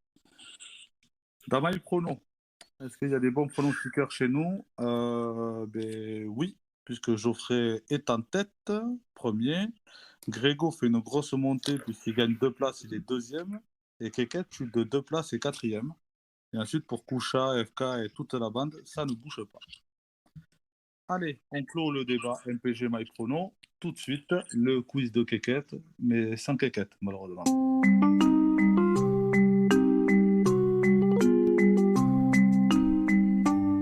Et tout de suite, le quiz de Keket. Le quiz de quoi? De Keket, tu le connais pas? Allez, quand Keket n'est pas là, Farid danse. Voilà. Farid va s'occuper du quiz comme depuis quelques semaines. Président, je vais vous expliquer un petit peu. On va faire comme d'habitude avec moi. Il y a un premier jeu, on va appeler ça « Qui a dit quoi ?» Oui. Je vais vous lire 4 prises de parole du week-end et vous allez donc devoir me dire qui c'est, qui a dit ça ce week-end. Voilà. Et ensuite, on va jouer donc à la mort subite. Et la mort subite, je vous dirai ce qu'il faudra trouver tout à l'heure. Voilà. Les gars et les filles, on va y aller. Qui a dit ça? Coralie, t'es prête au fait? Parce que toi, c'est une première. Mais moi, je suis nulle à ça. J'arrive même pas à me souvenir de ce que j'ai mangé à midi. Tu vas me demander de me souvenir de ce que t'inquiète pas, s'il est parlé de Premier ministre, c'est Mélenchon. T'inquiète. Après, je donne des indices. Écoutez. Oui, parce qu'on est très nuls aussi. Quand il n'y a pas Geoffrey, on est très nuls aussi. Ça peut te rassurer. Et je distribue pas mal de points. Je suis généreux. Si tu es gentil avec moi, je suis généreux. Voilà. Allez, on y va. Maintenant, on va passer à autre chose. Je vous l'ai mis. Maintenant, c'est comme ça. Que vous soyez d'accord ou non, il est mis. Maintenant, ce que je souhaite, c'est vous garder jusqu'à la fin du match. Donc, ne venez pas me courir après. Qui a dit ça?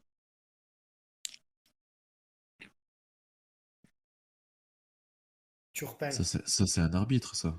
C'est pas Turpin. C'est un arbitre. Farid Kaibi. Eh non, ça aurait pu être moi, mais non. il est blessé. Voilà, c'est ça. C'est la Donc, vieille. un arbitre qui s'est fait contester son carton, quoi. Non, vous n'avez pas suivi, il y avait un arbitre qui avait un micro sur lui ce week-end.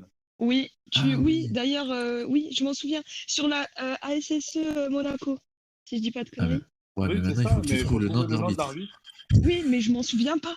Je me souviens Pignard. du match déjà. Non. Je suis désolé, je regarde plus les matchs, moi. Ah, On moi, n'a pas le clairement, droit de Allez. tricher. Sérieux, hein. Allez, je suis généreux, je vais accorder un petit point à Coralie, parce que c'est sa Ah, première. merci. Ouais, le mérite. Ouais. Elle le mérite. Je C'est ferai pas Bastien. mieux là, je pense. Il s'appelle Bastien Depéchy. Voilà. Je l'ai regardé ce matin en plus. Voilà. Donc, un point pour Coralie. Donc, ensuite, vous êtes à l'affût. Donc, je note vos blazes. Voilà, pour marquer les points. Allez, la prochaine phrase. Pour le moment, il ne se passe rien. On va voir. Ce n'est pas si simple pour moi, mais il va bientôt se passer quelque chose. Qui a dit ça? Mbappé, Non. Il est dans le même cas que lui, mais c'est pas lui. Un Dembélé. attaquant. Je peux redire ou pas des trucs? Oui, tu peux essayer, oui. J'ai Dembélé. pas mis de conditions particulières au début, donc tu peux. Mbappé. Non, c'est pas Mbappé. Ousmane Dembélé. Non, En Zlatan. attaque. non. C'est un Français? Ce n'est pas un Français, non. Ah, déjà. Donc pour le moment, il ne se passe rien. On va voir. Ce n'est pas si simple pour moi, mais il va bientôt se passer quelque chose. Neymar. Non. Non, lui, c'est pas ça qu'il a dit ce week-end. Lui, il lui reste 3 ans de contrat, c'est ce qu'il a dit. Voilà. Voilà. Milic. Non, c'est un attaquant. T'es pas loin de Milik. Mitroglou. Non. C'est un Tu rapport avec la tu m'étonnes. nationalité. Tu m'étonnes qu'il se passe rien pour lui.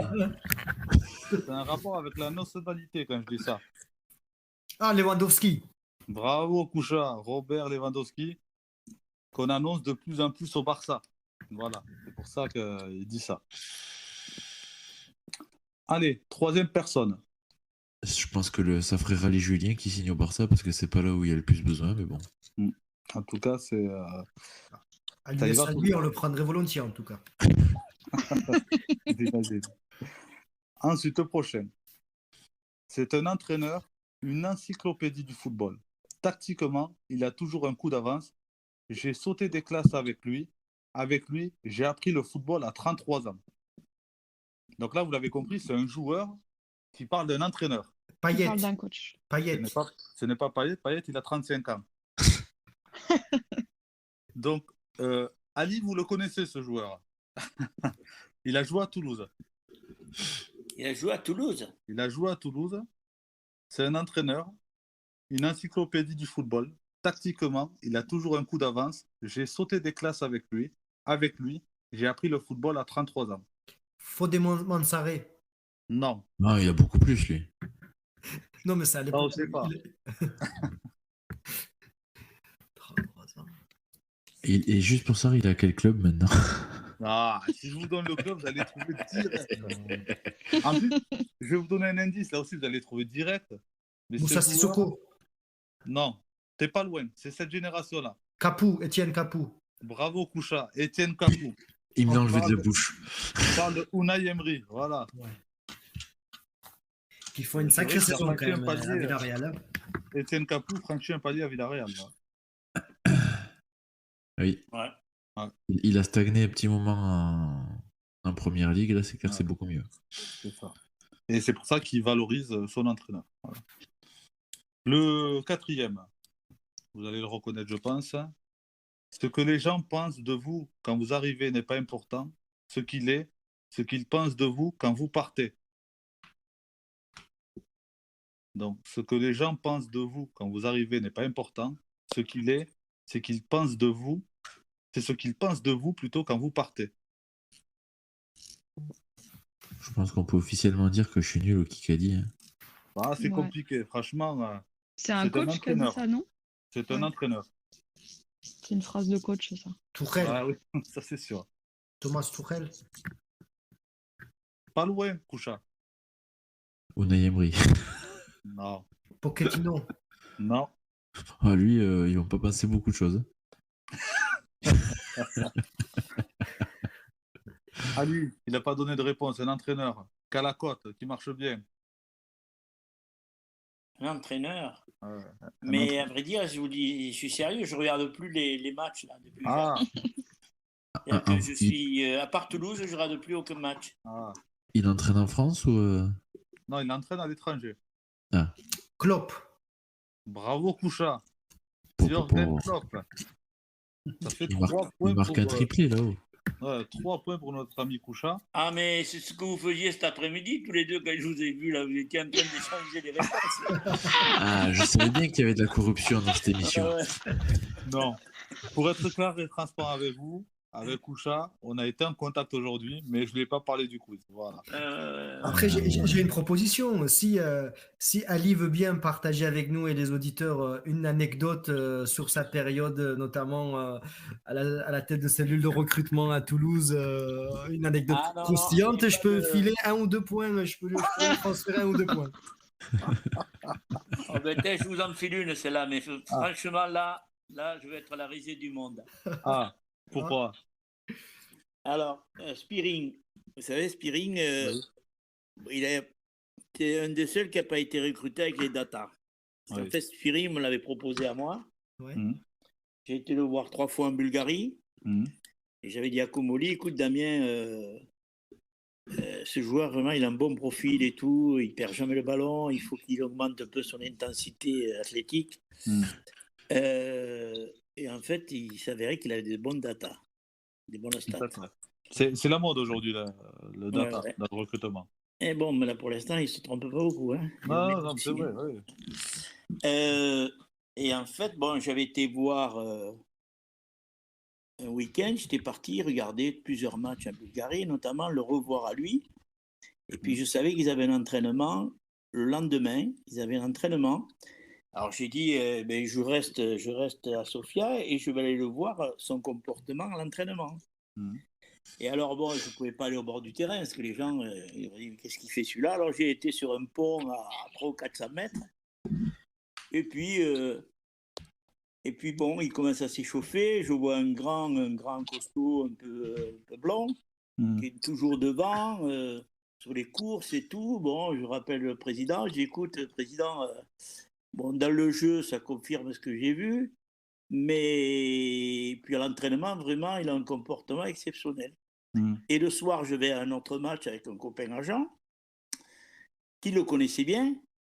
Ce matin, j'ai été là-bas le voir vraiment. Qu'est-ce qu'il est, il est sérieux, ce mec, vraiment, il est toujours devant. Il est très concentré sur ce qu'il fait et tout. Je l'ai vu ce matin à l'entraînement. Il me dit, oui, tu as raison, il n'était pas à la séance ce matin. C'était un autre. C'était pas lui, c'en était un autre. Maintenant, je peux le dire, il y a prescription. Ça me rappelle une anecdote avec Pierre Ménez en direct sur Canal, quand il avait dit, il a été nul, il a été transparent, il n'était pas bon. Et que l'autre, il lui dit, c'est normal, il n'a pas joué le match. Il pouvait pas être plus transparent, là. Là, là c'est compliqué. Allez. Voilà. Bon, du coup, ça vaut bien 2 points. Hein. Tu transfères 2 de mes points sur le compte d'Ali. Et la totalité des miens. Franchement, je 2 points à Ali. Merci Ali pour merci. Ce moment, Pareil, ce moment Nutella chez nous, on appelle ça. Merci. Ensuite, prochain quiz. Ça va être une mort subite. Attention, parce que vos points vont être en jeu à la mort subite. Le premier point vont être quoi? Vos points vont être en jeu. À part toi, Nico. En fait, si tu veux être à -1, -2, -3, on sait jamais. Ah, j'ai plus de points que Nico, du coup. T'as 1 point. Attention. Je suis galant. Koucha à 3 points, Ali à 2 points, Coralie à 1 point, Nico 0 point. Voilà. Mais c'est pas fini, parce que là, on va faire une mort subite. Vous avez le droit à un joker, donc vous avez le droit de vous tromper une fois. Si jamais vous vous trompez une seconde fois, vous êtes à -1 point. Ok. Donc, je vais vous demander, sur une liste de 20 joueurs, de me trouver le plus grand nombre de trophées d'homme du match en Ligue 1 depuis 2009.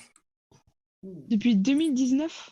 Non, depuis 2009. Encore pardon, excuse-moi, je fais répéter parce que ça a coupé. Uniquement en championnat de Ligue 1. Voilà, c'est un championnat, oui. Les joueurs avec le plus grand nombre de trophées d'homme du match en Ligue 1 depuis 2009?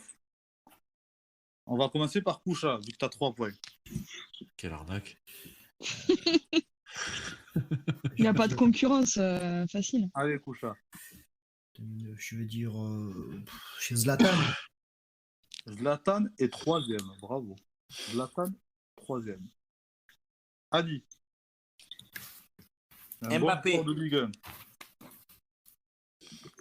1. Mbappé. Tu verras, comme Mbappé d'hab, je serai le est dernier. Mbappé est 2e. Coralie. Je dirais au hasard Messi. Messi, il n'y est pas. Ah bon? Ah ben non, il y Non. était que cette année. C'est qu'en Ligue 1, hein, Coralie. Donc le Oui, c'est en plus Ligue 1 grand depuis noble en 2009, Ligue 1. et on Ah parle- pardon, j'avais pas entendu la Ligue 1. Ok, Et d'accord. on parle de trophée d'homme du match. Vas-y, tu as. T'as grillé un joker, Coralie, voilà. Allez. Le Ouais, prochain, joker. Nico. Ben moi, vu que je suis toujours interviewé un dernier à ce genre de truc, mes 2 noms ont été nommés, donc il faut que je réfléchisse un peu là. Attention, la montre tourne. Tic-tac, tic-tac, tic-tac. Allez. On va essayer Mandanda. Mandanda, on regarde. Non, il n'y a pas Mandanda. Ah, joker. Koucha. Demande-moi en premier la prochaine fois. C'est Ali, non? Ah non, Ali Non, a dit. d'abord, Koucha. Ah, ça, en Ah gros, non, c'est en gros, Koucha il veut d'abord. gagner- En Je veux gros, il dire, veut gagner du temps parce je qu'il veux n'en a dire, pas d'autres. Cavani. Cavani. Et non, il n'y a pas Cavani, Koucha. Boum. Tu grilles Moi, un 3 joker. Aïe, aïe, aïe. Boum. Ensuite, Ali. Un bon joueur de Ligue 1. Verratti. Qui? Verratti. Non, pareil, boum, allez, joker grillé. Bon, vous êtes tous ex-aequo là, voilà. Coralie. Ouais, sauf qu'ils ont un coup d'avance. Allez, parce qu'il est beau gosse, je dirais Griezmann. Mais il a Griezmann jamais n'a été pas en joué Ligue 1. C'est en Ligue 1, Coralie. Mais putain, mais. Je suis gentil, je te laisse dire un autre nom. Allez, Oh là là, mais j'en sais rien, moi. merci pour la Ligue 1. Après, elle a précisé qu'elle préférait le foot espagnol. Non, mais la Ouais, Ligue 1. je. Parce que les 2 joueurs qu'elle a Franchement, nommés, je pense qu'ils font partie du top 20 en Espagne. Ne me dis Et- pas Carlos Soler, non, un autre joueur. Non, t'es sûr? J'allais dire celui-là. Paul Non, Pogba. allez, vite, tic-tac.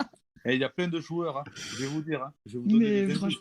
Il y a des joueurs qui ont joué au PSG, des joueurs qui ont joué à Lyon, des joueurs qui ont joué à l'OM, des joueurs qui ont joué à Rennes, des joueurs qui ont joué à Saint-Etienne, à Montpellier, à Caen, Ah, quand à putain. Monaco, à Nice, à Marseille. Vous en avez plein, franchement. Ah, Allez, Coralie. ouais, peut-être. Je sais pas. Payet, c'est la Ligue 1. Oui. Dimitri Payet, bravo. Il est premier en plus. Ah, tu vois? Tu vois? Je suis pas si nul, Nico. Ouais, Payet, bravo. C'est le top 1. Vous avez trouvé le top 3. Coralie, maintenant, c'est Nico.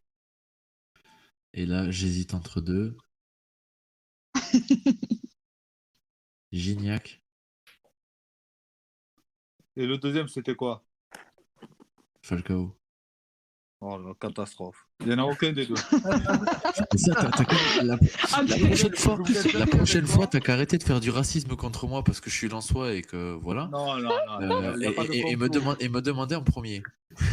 Il se prend pour Antonetti, ça y est. Non, il n'y a pas de complot. Allez, Nico, donc du coup, tu as moins 1 point. Voilà, tu passes de 0 à moins 1 point. Voilà. Je suis pas corrompu, moi. Koucha, Je vais dire Ben Yedder. Ben Yedder, oui, 17e. Ah, ça prouve qu'il n'y a rien au TFC quand même. Hein. Ben Il n'y Yedder. avait rien à ce moment-là. Ensuite, Ali. Juninho. Juninho. Trop Non, vieux. il n'y est pas. C'était Ah juste bon avant. Allez, Juninho, il n'y est pas. Est-ce que tu as un autre nom, vu que j'ai autorisé Nico à me donner un autre nom?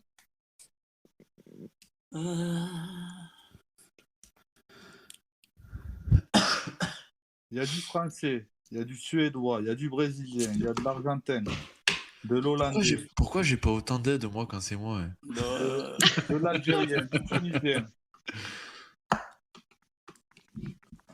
l'Algérien. Ouais, il y en a deux Algériens dans le top 20. Zidane n'a jamais joué en Ligue 1. En plus, c'est deux joueurs qui sont toujours en Ligue 1. Hein. Deux Algériens qui jouent actuellement en Ligue 1? Ouais. Ah ben j'en ai un moi. Mais bon, vu que je suis dernier tout le temps. Il y en a pas beaucoup. Non, il n'y en a pas beaucoup, non. Allez, Ali. On va le renommer Calimero. Il me faut un nom, Ali.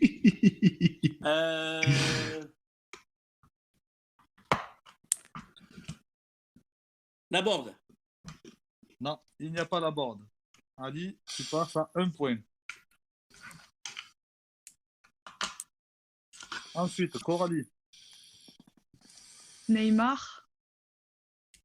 On l'a dit, Neymar Neymar. est 6e, bravo. On l'avait pas dit, non. Ouais. Eh non, Ah. Neymar est 6e, bravo. Il a tellement souvent été blessé que j'ai pas osé le mentionner. Ouais, c'est que Ensuite, j'ai pas osé en fait sur le moment. ensuite, Mais... Nico, Ah. donc...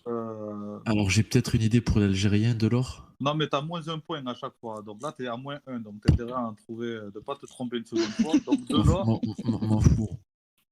Donc Je joue Delors, pour la c'est bon. gloire. Delors, 19e. Après, Delors, il est autant algérien que je suis suédois, moi, non? Non, mais c'est ça. Non, mais c'est ça. Il y en a un autre après. Ensuite, Foucha. Ouais, je vais dire Memphis Depay. Oui, il est 11e de paille. Ensuite, Ali. Du coup, Delors, tu le comptais comme Canet ou pas pour savoir si on élimine des joueurs de camp? Non. Ensuite, Ali, un joueur.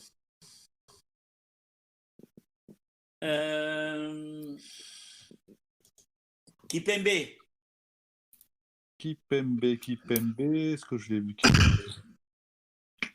Ah, l'inconvénient, c'est qu'il a dû s'en faire chipper Non. beaucoup par l'attaque, lui. En Non, fait, c'est beaucoup les joueurs offensifs, c'est ça? Ouais, c'est ça. Kipembe, il n'est pas. Ouais, il y a beaucoup de joueurs offensifs. Ouais. À C'est part que quand ça, t'as un mec exactement. comme Kanté devant toi, sinon... Allez, T'as des gardiens ou pas, quand même? Il n'y a pas de gardien, non. Quelle honte. Voilà.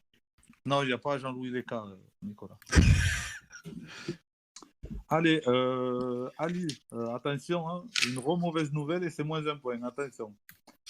Mauvaise nouvelle, mauvaise réponse plutôt. Coralie.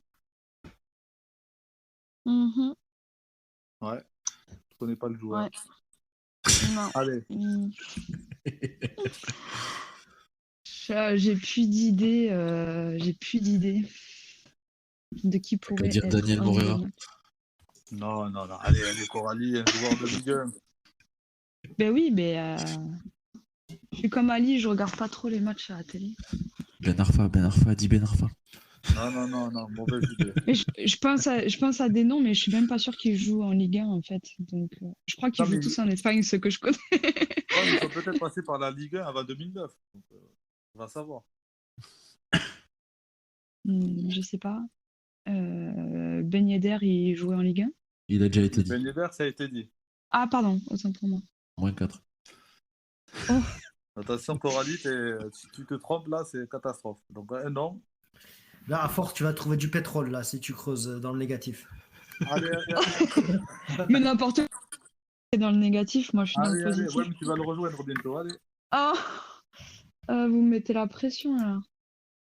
Je sais pas. Il me faut un nom. Allez. Il met pas du tout la pression, t'as vu? Non, mais en plus, ouais, c'est clair, il faut que je réfléchisse, que j'ai. J'en trouve un qui soit pas. J'ai dit qui? J'ai dit Payet. 2. Comment il s'appelle le petit là à Marseille là? Valbuena? Mais non, Bah si, il est petit, il est marseillais. non, je pensais pas à Valbuena, non, je pensais à un autre, mais je me rappelle pas de son nom. Coralie, moins 1 point, tu passes à 0. Désolé. Voilà. Ensuite, Nico. La casette. La casette, oui. 18e, la casette. Et je repasse devant là, non? Mais comment je passe à -1? Moi, je vais dire le Tunisien, je vais tester Kazri. Bravo, Koucha. Kazri, c'est ça. Donne-nous quelques nationalités encore, s'il te plaît. Non. Ali. Coralie, c'était Thauvin. Non, c'est pas lui que je cherchais. Bravo, Ali. Thauvin, il est 5e. Thauvin. Ah oui. Ouais. Oh mon dieu. Bravo, Ali. Ah, j'ai retrouvé qui c'était. Coralie, c'est à toi. Gendouzi. Ah non. Il est trop jeune. Non, la Joker aussi, tu vois. Attention, la deuxième fois, c'est moins d'un point. Nico. Mais il y a combien de tours Jusqu'à ce qu'on les trouve tous, donc... Vous en avez trouvé 1, 2, 3, 4, 5, 6, 7, 8, 9, 10. La moitié. Et il y en a combien? La moitié, d'accord. Bon, vu que j'ai pas envie de laisser Coralie toute seule dernière, je vais tenter Mamadou Niang. Non, pas de Mamadou Niang. Ouais, tu vois, c'était par pur sacrifice. Là, ça s'arrête là, Nico. C'est fini. T'as plus le droit à la parole. Boum, c'est fini. Maintenant, on en était où? Donc, j'ai dit Nico. C'est Koucha. Je vais dire Lisandro Lopez. Non. Ah, c'était Allez, Koucha. Joker, là. Ouais, Joker, ouais. Ali, à toi.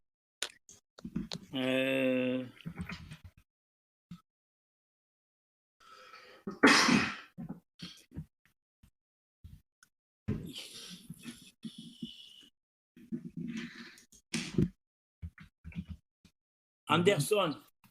Qui? Anderson. Non, il n'y a pas Anderson. C'est trop vieux. De Marseille? Non, il n'y a pas. Non, il n'y a pas. Il n'y a pas dans mon classement. Donc là, pareil, Ali, il n'y a plus de Joker là, Ali. Hein. Ouais. Coralie, attention. Dis-moi, Farid. Oui. Excusez-moi, juste une petite question. Est-ce qu'on aura fini à 8h? Est-ce que je pars pour le Maroc demain matin? Non, mais ça y est, on va finir. T'inquiète. Que je rate pas l'avion. Coralie donne une mauvaise réponse, c'est fini, t'inquiète, allez. Ah, bah attends, on va clôturer ça rapidement alors. Allez. Eric Sicora, dis Eric Sicora. Quoi? Dis Eric Sicora, ça passera. Non, allez, Coralie.